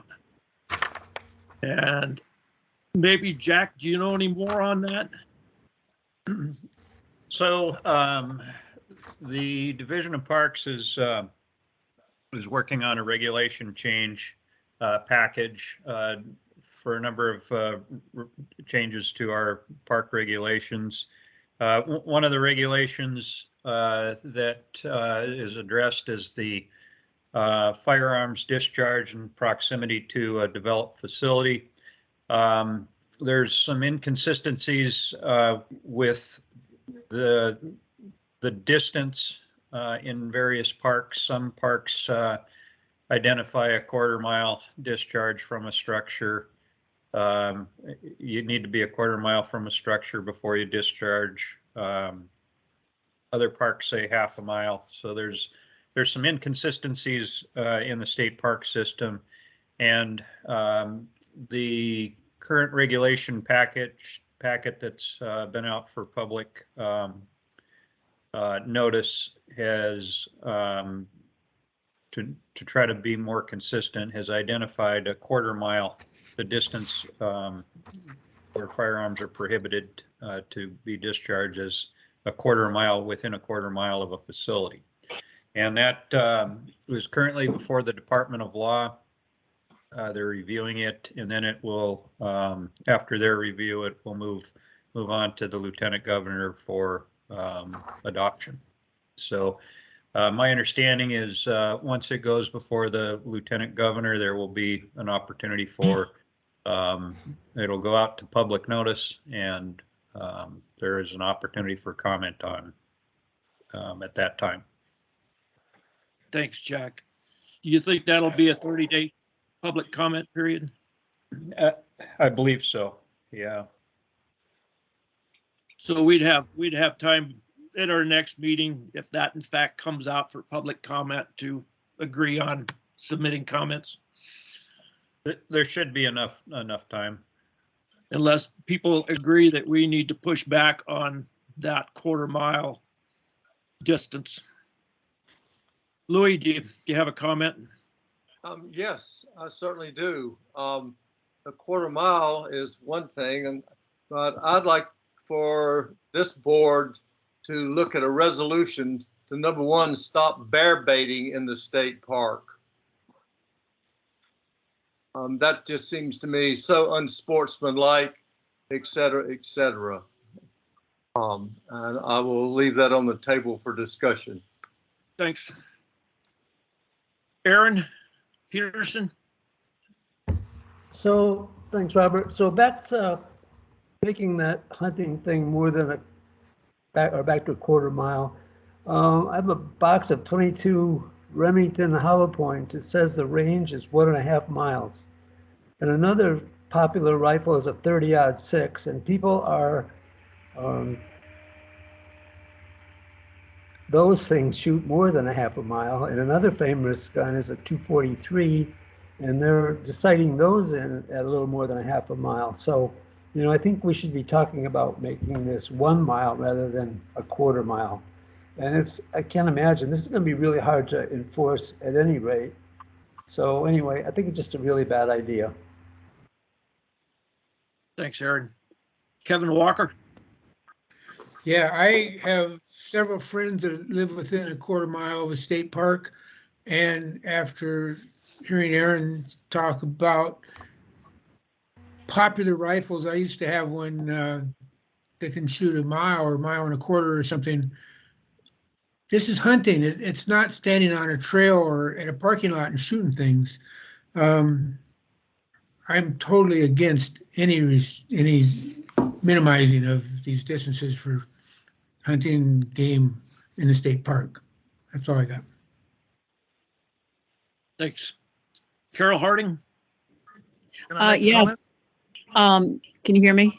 Sure can. Yeah. As a property owner over in Neptune Bay, I am totally against this. I'm right on the water, and yeah, it needs to be more distance rather than less. That's terrifying. Thanks, Carol. And am I correct that that also includes private in-holdings? This is it is an in-holding in the state park, so it's in the state park. Right. And that distance would also be relevant to private in-holdings if it went to a quarter mile. Yeah, that's my understanding. Well, it's of a structure, and I don't have my regulation booklet with me, but that structure is defined. So it could be a cabin or developed facility. Yep, and I have a little cabin there, so. Robert, can you hear me? Sure can. Who's that? Is that Nancy? It is, and I just wanted to tell you that Curtis is trying to vote yes. He says, my signal is spotty. Oh, here he is. Okay. And so anyway, can he vote by text, or should I have him text you? Should I tell him to? He should put it in the chat. I don't think he can get, yeah, he can't get it. I can't either. I can't get online. I can only do phone, and I'm spotty too, but he's spottier than me right now. So I don't know what you want to do about that, but anyway, his vote is yes. So I don't know what to do about that. I just can't get through to you guys, but you can see him there, I guess.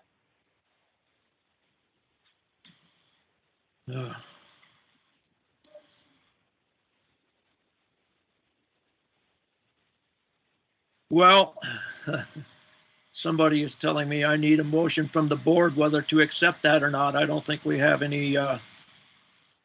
Okay. It's an interesting. That resolution has passed, so. Okay. All right. Well, he just wrote, so I just thought I'd tell you. So, okay. Thank you. I have my hand up, Robert. Go ahead, Beaver. Yeah, I think that would probably apply more to shotgun hunters than anything else. And I think you'll get a lot of public pushback on people that have traditionally hunted in the bays over there. If every little little shack or whatever along the shoreline or tent frame or whatever is going to qualify as a site that you're going to basically close huge areas of the park to hunting that has traditionally been done in those areas. And if someone goes and built a cabin in a spot, well, it's been going on for years and years. And I'd be opposed to leaving that at a half mile. So I'd be supportive of shortening it up. Thanks, Beaver. Anybody else?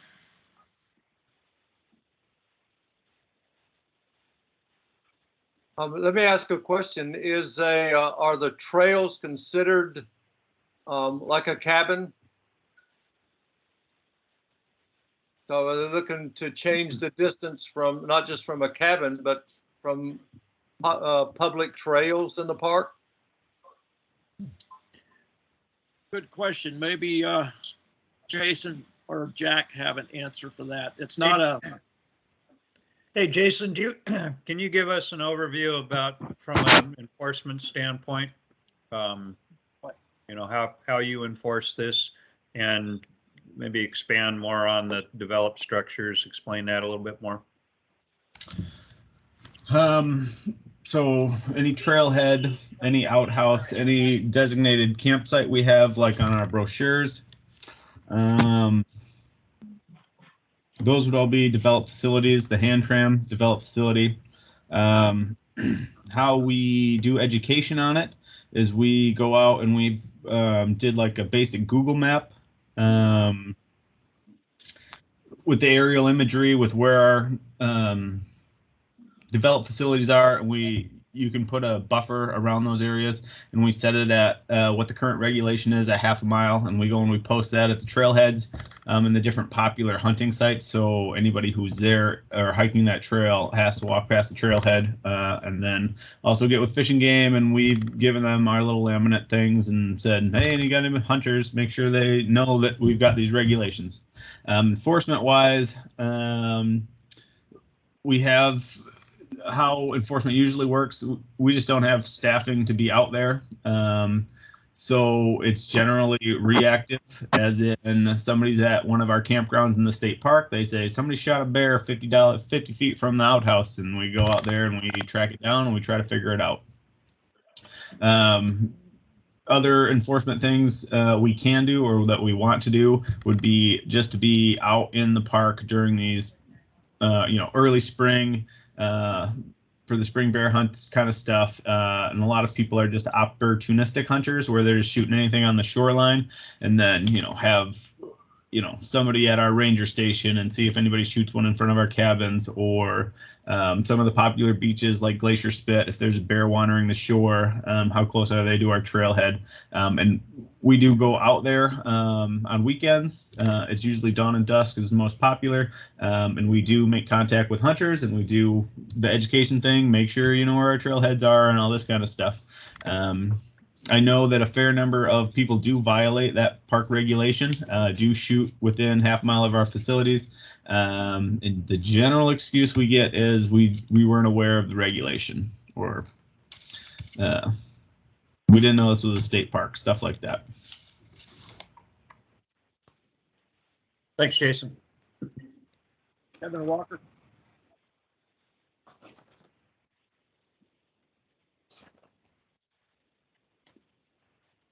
This is Jeff Lee. Can I make a comment? Yeah, I guess Kevin pulled his hand out, so go ahead, Jeff. Okay. I'm hearing about, the reduction of distance and then also increase, what Aaron Peterson said. I can appreciate what Beaver said as far as, the traditional, what's been here and, kind of keeping it the same. But the problem is they're not trying to keep it the same. They're trying to even encroach it in. Being someone that's out in the park a lot, and having these safe zones to keep from where other people are going shotguns with it.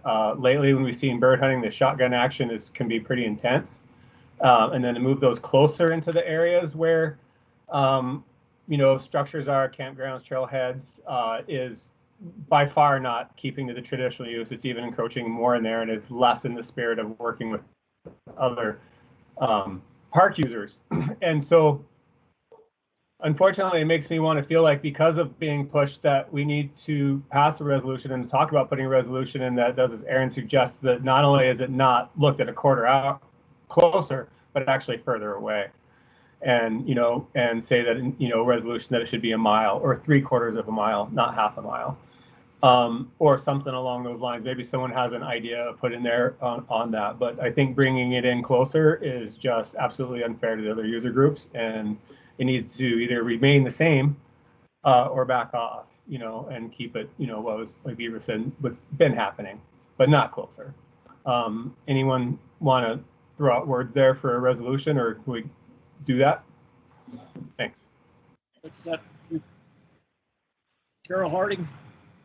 Yeah, I just want to respond to Beaver's comment, and to me, it's and also to agree with what Jeff is saying. It's not an issue of traditional use at all. It's an issue of safety. It's just plain not safe. There's too many people over there, and it's just too close. I think you have to look at it from the safety perspective. Yeah, Robert, I have a comment. Let Louis get in there, and then we'll get back to you, Peter. Yeah, I just wanted to say, all we need is somebody over there shooting a bear with a 30-30 and hit a kid or hit somebody hiking, and all of this will go out the window. So is that what we have to wait for, somebody to get hurt or killed before we change it? Carol's got it right. It's just totally a safety issue. And as more and more people use that park, which seems to be increasing yearly, I think it's insane to shorten the distance. That's all I got. Sorry. So Jason and then Beaver.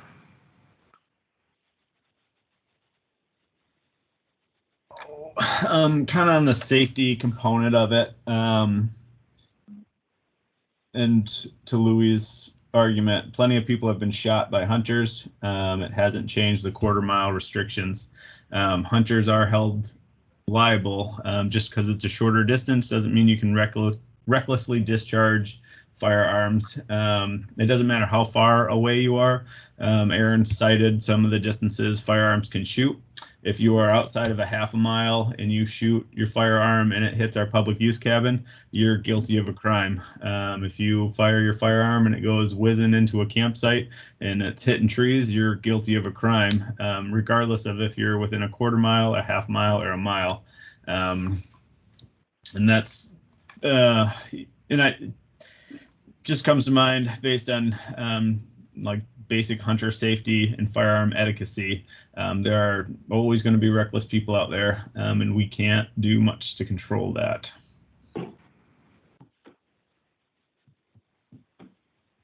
Beaver?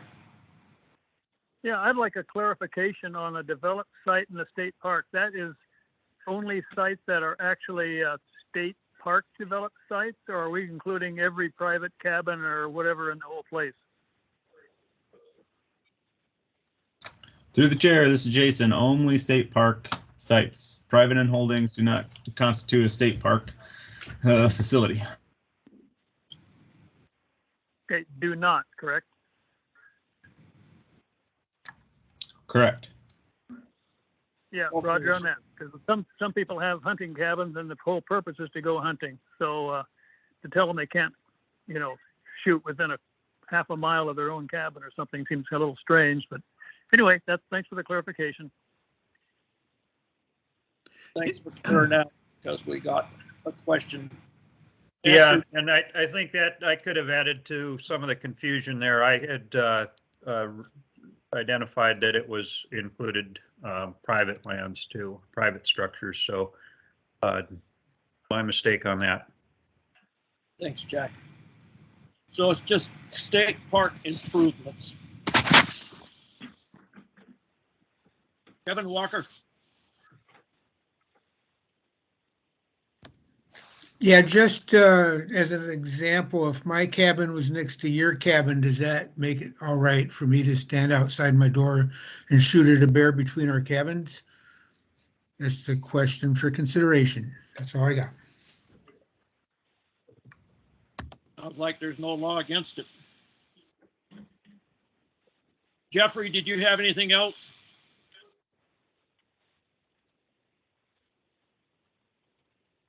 Jeff Lee? Okay, there you go. Sorry. I'm just wondering if we want to pass any resolution or not on this, at least on the part that's, for the buildings with the park, on keeping it, same or moving it away. Maybe we should just say it that way. You can make that motion. So I make a motion then that we pass a resolution on this issue that we recommend that it either stays the same or moves further away. Move it to 3/4 of a mile. I second it. Stays the same, which is a half a mile, Yes. or moves out to 3/4 of a mile from a state improved facility. Robert, I don't want to put a kibosh on your resolution here, but normally you propose a resolution, then you write it for the next meeting and then present it at the next meeting. Unless I'm wrong on Robert Rules of Order, I think that's the way it should go. Nope, that's exactly what I was going to say. Construct this for your approval at the next meeting. Excellent. Thank you. All right. Anything else on that subject? Yeah, Robert, can we clarify, is this resolution going to be to keep the distance at half mile, or is this resolution going to be in support of increasing it? I think it gives the resolution more power if you're clear on what you're asking for.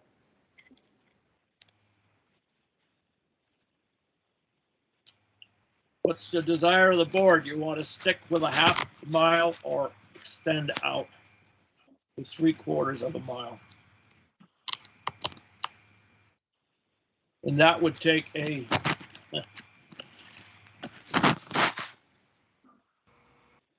I'm okay with just keeping the same.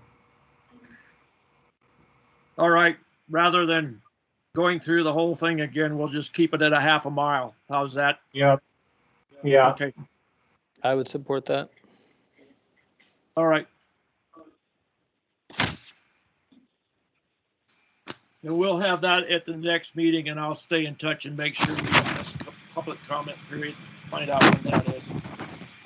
And keep in mind, the comments are private citizen too, so. All right. Next we had item B, which the bylaws discussion. It's getting a little long in the day, so maybe we want to move that to our next meeting. And hopefully you all look at those bylaws, because there's been a lot of work put into them. And if you have any questions, throw them at me, and we'll try and get that passed at the next meeting if that works for folks. And we'll correct all the little typos. Thank you for noticing that, and we'll send out a new copy. Anybody opposed to doing that? I'm not opposed to it. This is Glenn. So basically, could you tell us the things that were changed since the last draft we looked at? Well, I would send you a copy of the original bylaws, and then you can look at the new ones. No, I mean, has this changed since the last draft that you guys put together? Or is it basically the same thing? I think basically there was some typos. Okay. I don't think there was any big word change or any big issue. I didn't see any much change. I just was asking. Okay, thanks. And I have to take my hat off to the folks that are working on that, because it is time consuming. All right. So the last item is item C, which is a letter of support for the Conservation Fund for going for grants. And I can construct that letter with your approval, which will just state the CAB's approval for supporting the Conservation Fund's quest for getting grants. And that has to do with the Saddle Trail land, which was purchased by those folks at the beginning of this month. Is anybody opposed to that? All right, I will construct that and send it on to Chris Little, who is the local director for that fund. So unless anybody has anything else, we'll move on to public comments.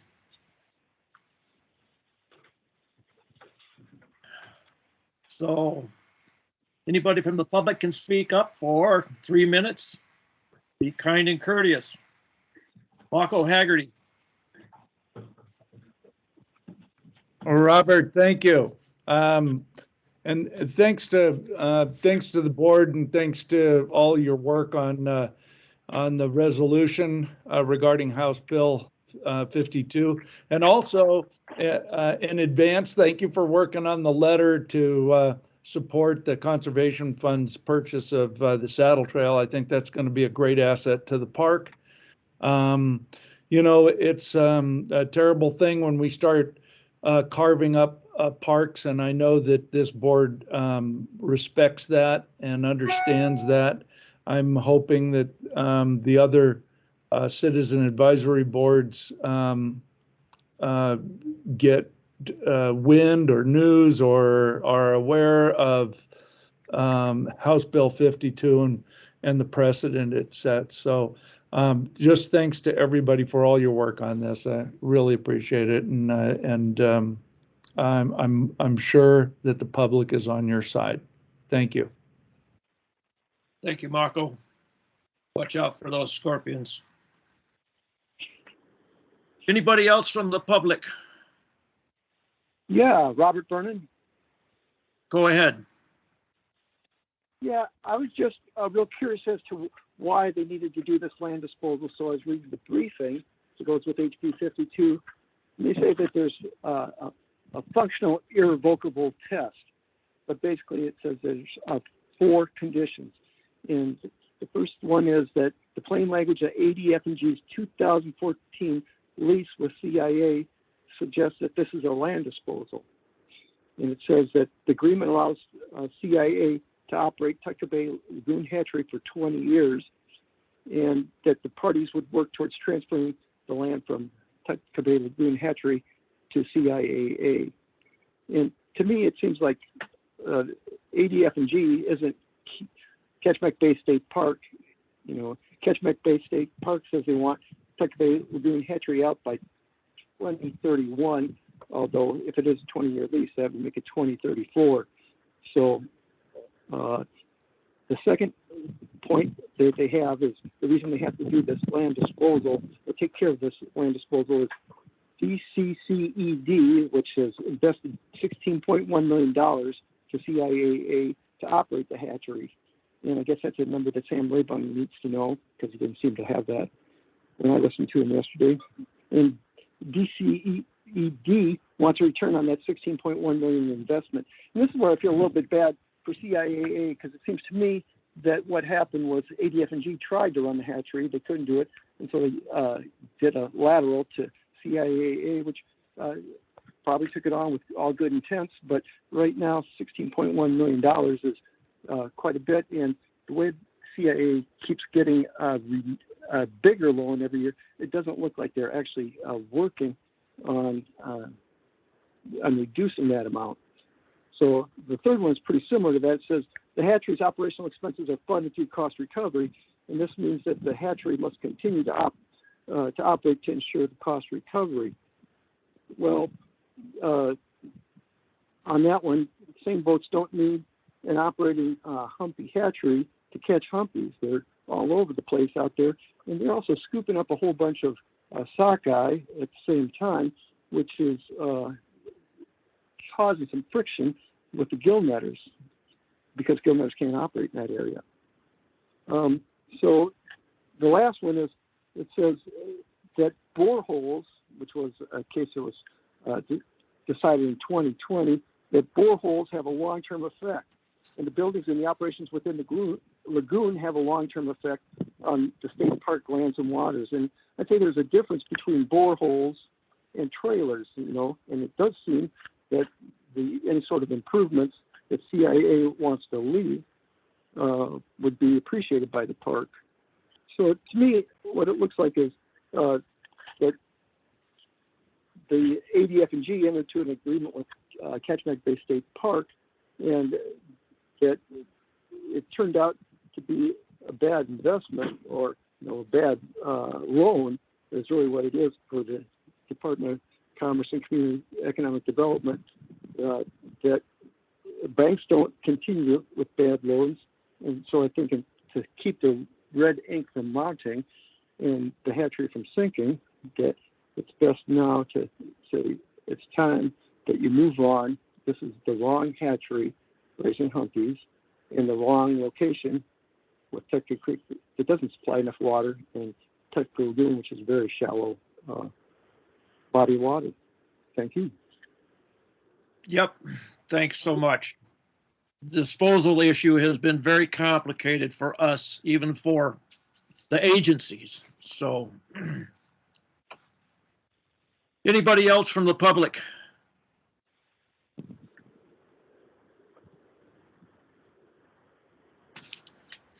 All right, then. I'll just go through the board members and see if anybody has anything to say. So, Kirsten Dixon. Oh boy. Okay. Hi, everybody. So I hope that we can perhaps learn that the conflict of the hatchery is there, and we know that many people don't view the hatchery as being a positive element within the park community. And now, perhaps from some of the noise of the issue, the land is being threatened to be taken out of the park. And I had hoped really that the hatchery could be compatible with the park. So my hope and goal really is that we can have outreach with conflicts and try to resolve in a positive communal way. I think that there's a lot of he said, she said, he did, they did, they do. We're not all operating in obfuscation of each other. So I feel that the board of the hatchery is willing to listen to everyone, and wanting the best for the hatchery and wanting to do the right thing. I don't believe the board, as in sort of I guess transparency. I'm a member of that board and proud member of that board. We're not trying to we're not trying to damage the environment, but and the same thing with the park community. We're not trying to just railroad well, I don't know, like some of us aren't trying to railroad the hatchery out of existence just because it's a hatchery. I think we need to find common ground and look for solutions in which may be compatible for all of us. And that's my opinion. I think HB 52 is a result of perhaps just not such delicate negotiations or communication or outreach to each other. My second thing is about Sue's comments about UNESCO. So I've been on Zoom meetings since 5 o'clock this morning. So sorry, I'm a little goofy, but I was on a meeting at 5 o'clock this morning with sort of member lodges around the world. And one of the lodges that I'm a partner with, her gorgeous, beautiful lodge in Malaysia, the area that she's in was just designated as the newest UNESCO World Heritage Site. And it's such an awesome honor to, for her to have that opportunity. President, we went out of the UNESCO in 2017, and the reason we did was sort of in solidarity with Israel. It's a complicated political thing. But President Biden's trying to get back into UNESCO. And I have to say, as a person who's heavily traveled around the world, Sue is right. Kachemak Bay is one of the most stunning places on earth. It is. I mean, believe that, protect it, love it. About the, so, it's just something to think about for us to maybe think about in the future. And then finally, sorry, I'm taking so long, about shooting in the park.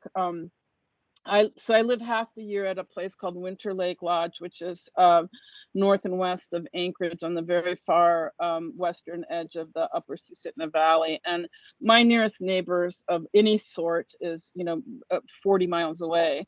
So I can stand on my front porch and shoot weapons. I can, stand on my back porch and shoot weapons.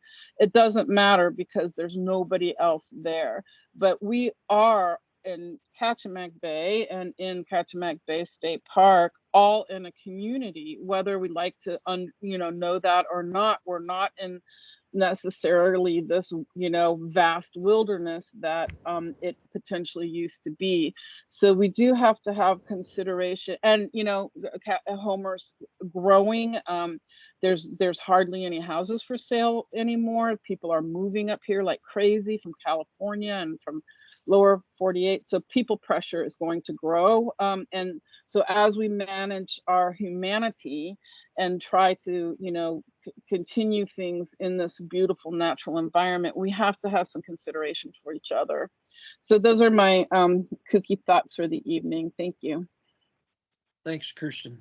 Sue Christensen.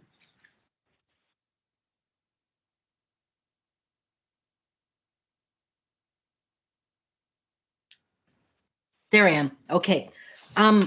I wish that Representative Vance was on, but Jake, I think, is still on. It seems like solutions, if this bill doesn't pass, or if it does, that solutions rather than HB 52 would be for the legislature to get a committee to look for places that the hatchery could relocate so that they could really succeed, like Lake Susan, or maybe consider working with SNA or Barabara Creek, those kind of areas. Two, another solution would be, instead of, threatening to end our beloved dip net fishery, to charge for a dip net permit, the personal use, just charge like they do for kings, or a sockeye salmon stamp. And what I would really like the Representative Vance's office to do is to look at getting the loan for the loan forgiven for Cook Inlet aquaculture, and especially just to shield the especially lower Cook Inlet gill netters from liability. And the last thing is, think about a UNESCO bioregional or reserve. It would be so good. And one other thing, I wish that they would put a separate bill for the land out east end, to dedicate that land in a separate bill instead of making it look like it's a land trade. Okay, that's it. Thank you. Thanks, Sue. Carol Harding. No comment. Thanks, Carol. Nancy Hillstrand.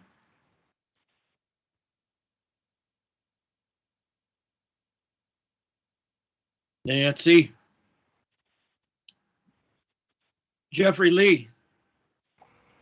Yeah, thanks. My only comment is for those of us on the board that voted yes on that resolution to pass to the House Resources. Personal comments on that HB 52. Now is the time.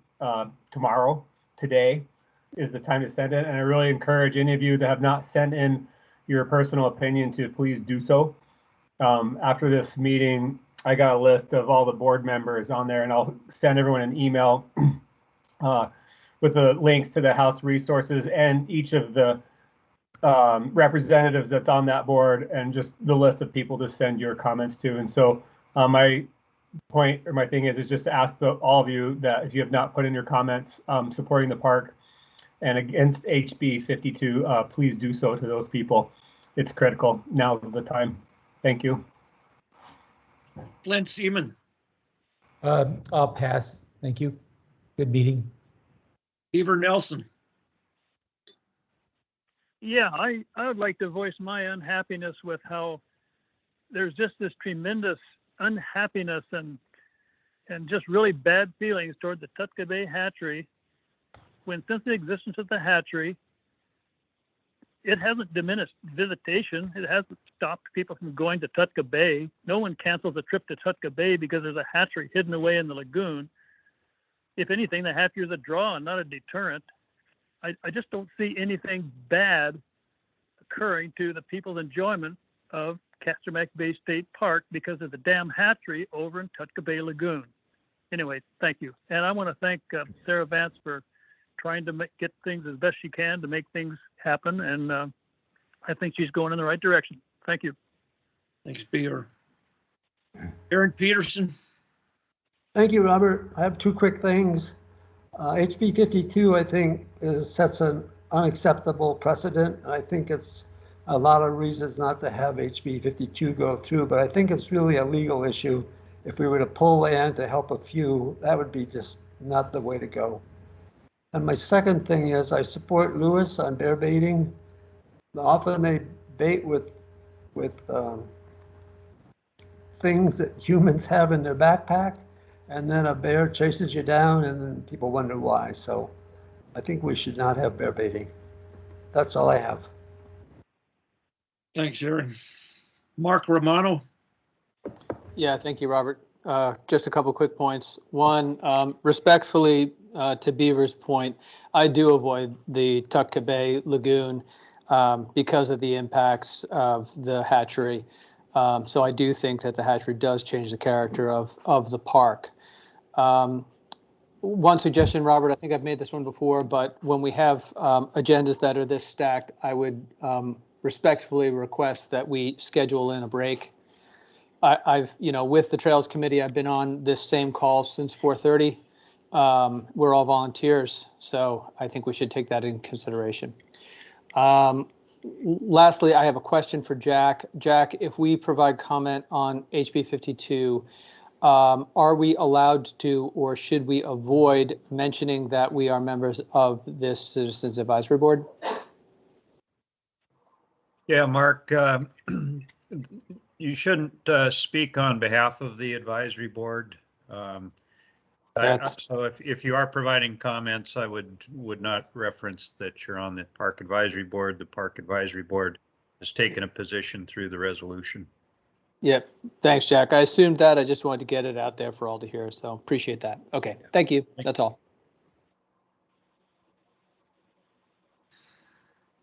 So just a question of clarification to you, Jack. Can the chair speak for the board?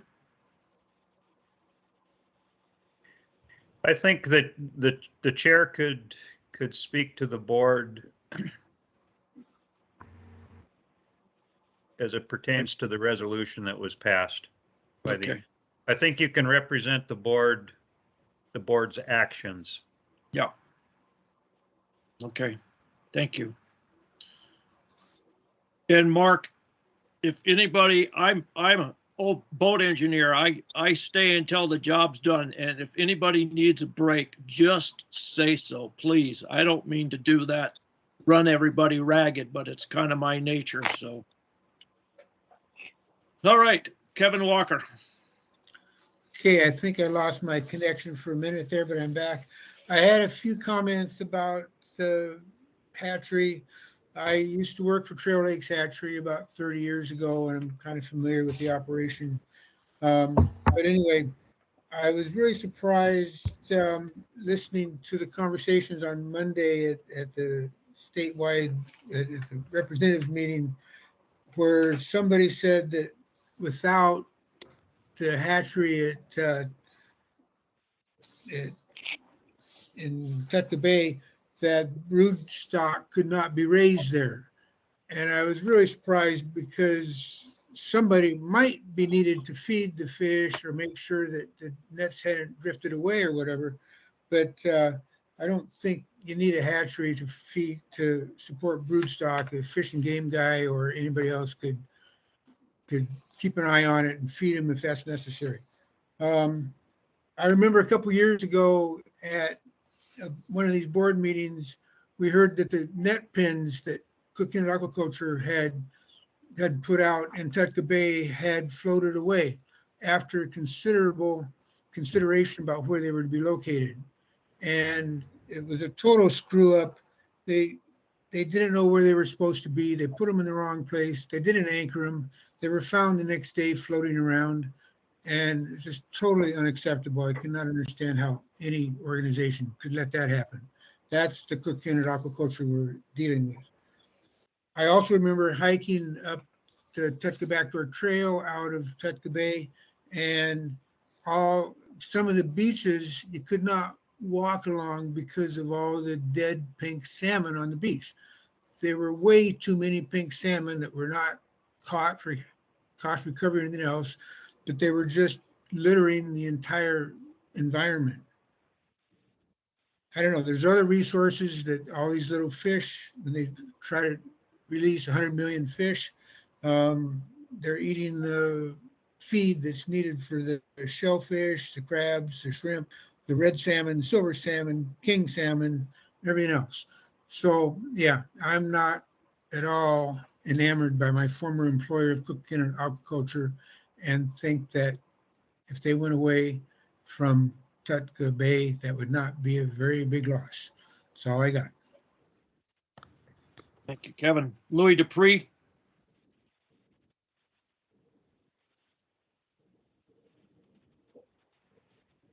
You still with us, Louis?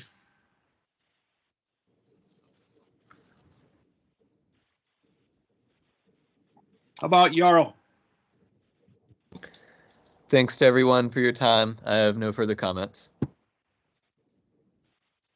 Thanks to everybody, and I'm just about talked out. So I want to thank everybody. I want to thank Representative Vance. She is she's working hard on this issue. There's no doubt about it, but she also realizes there's passion for the park here too. So it's not an easy issue. So we'll get that resolution out.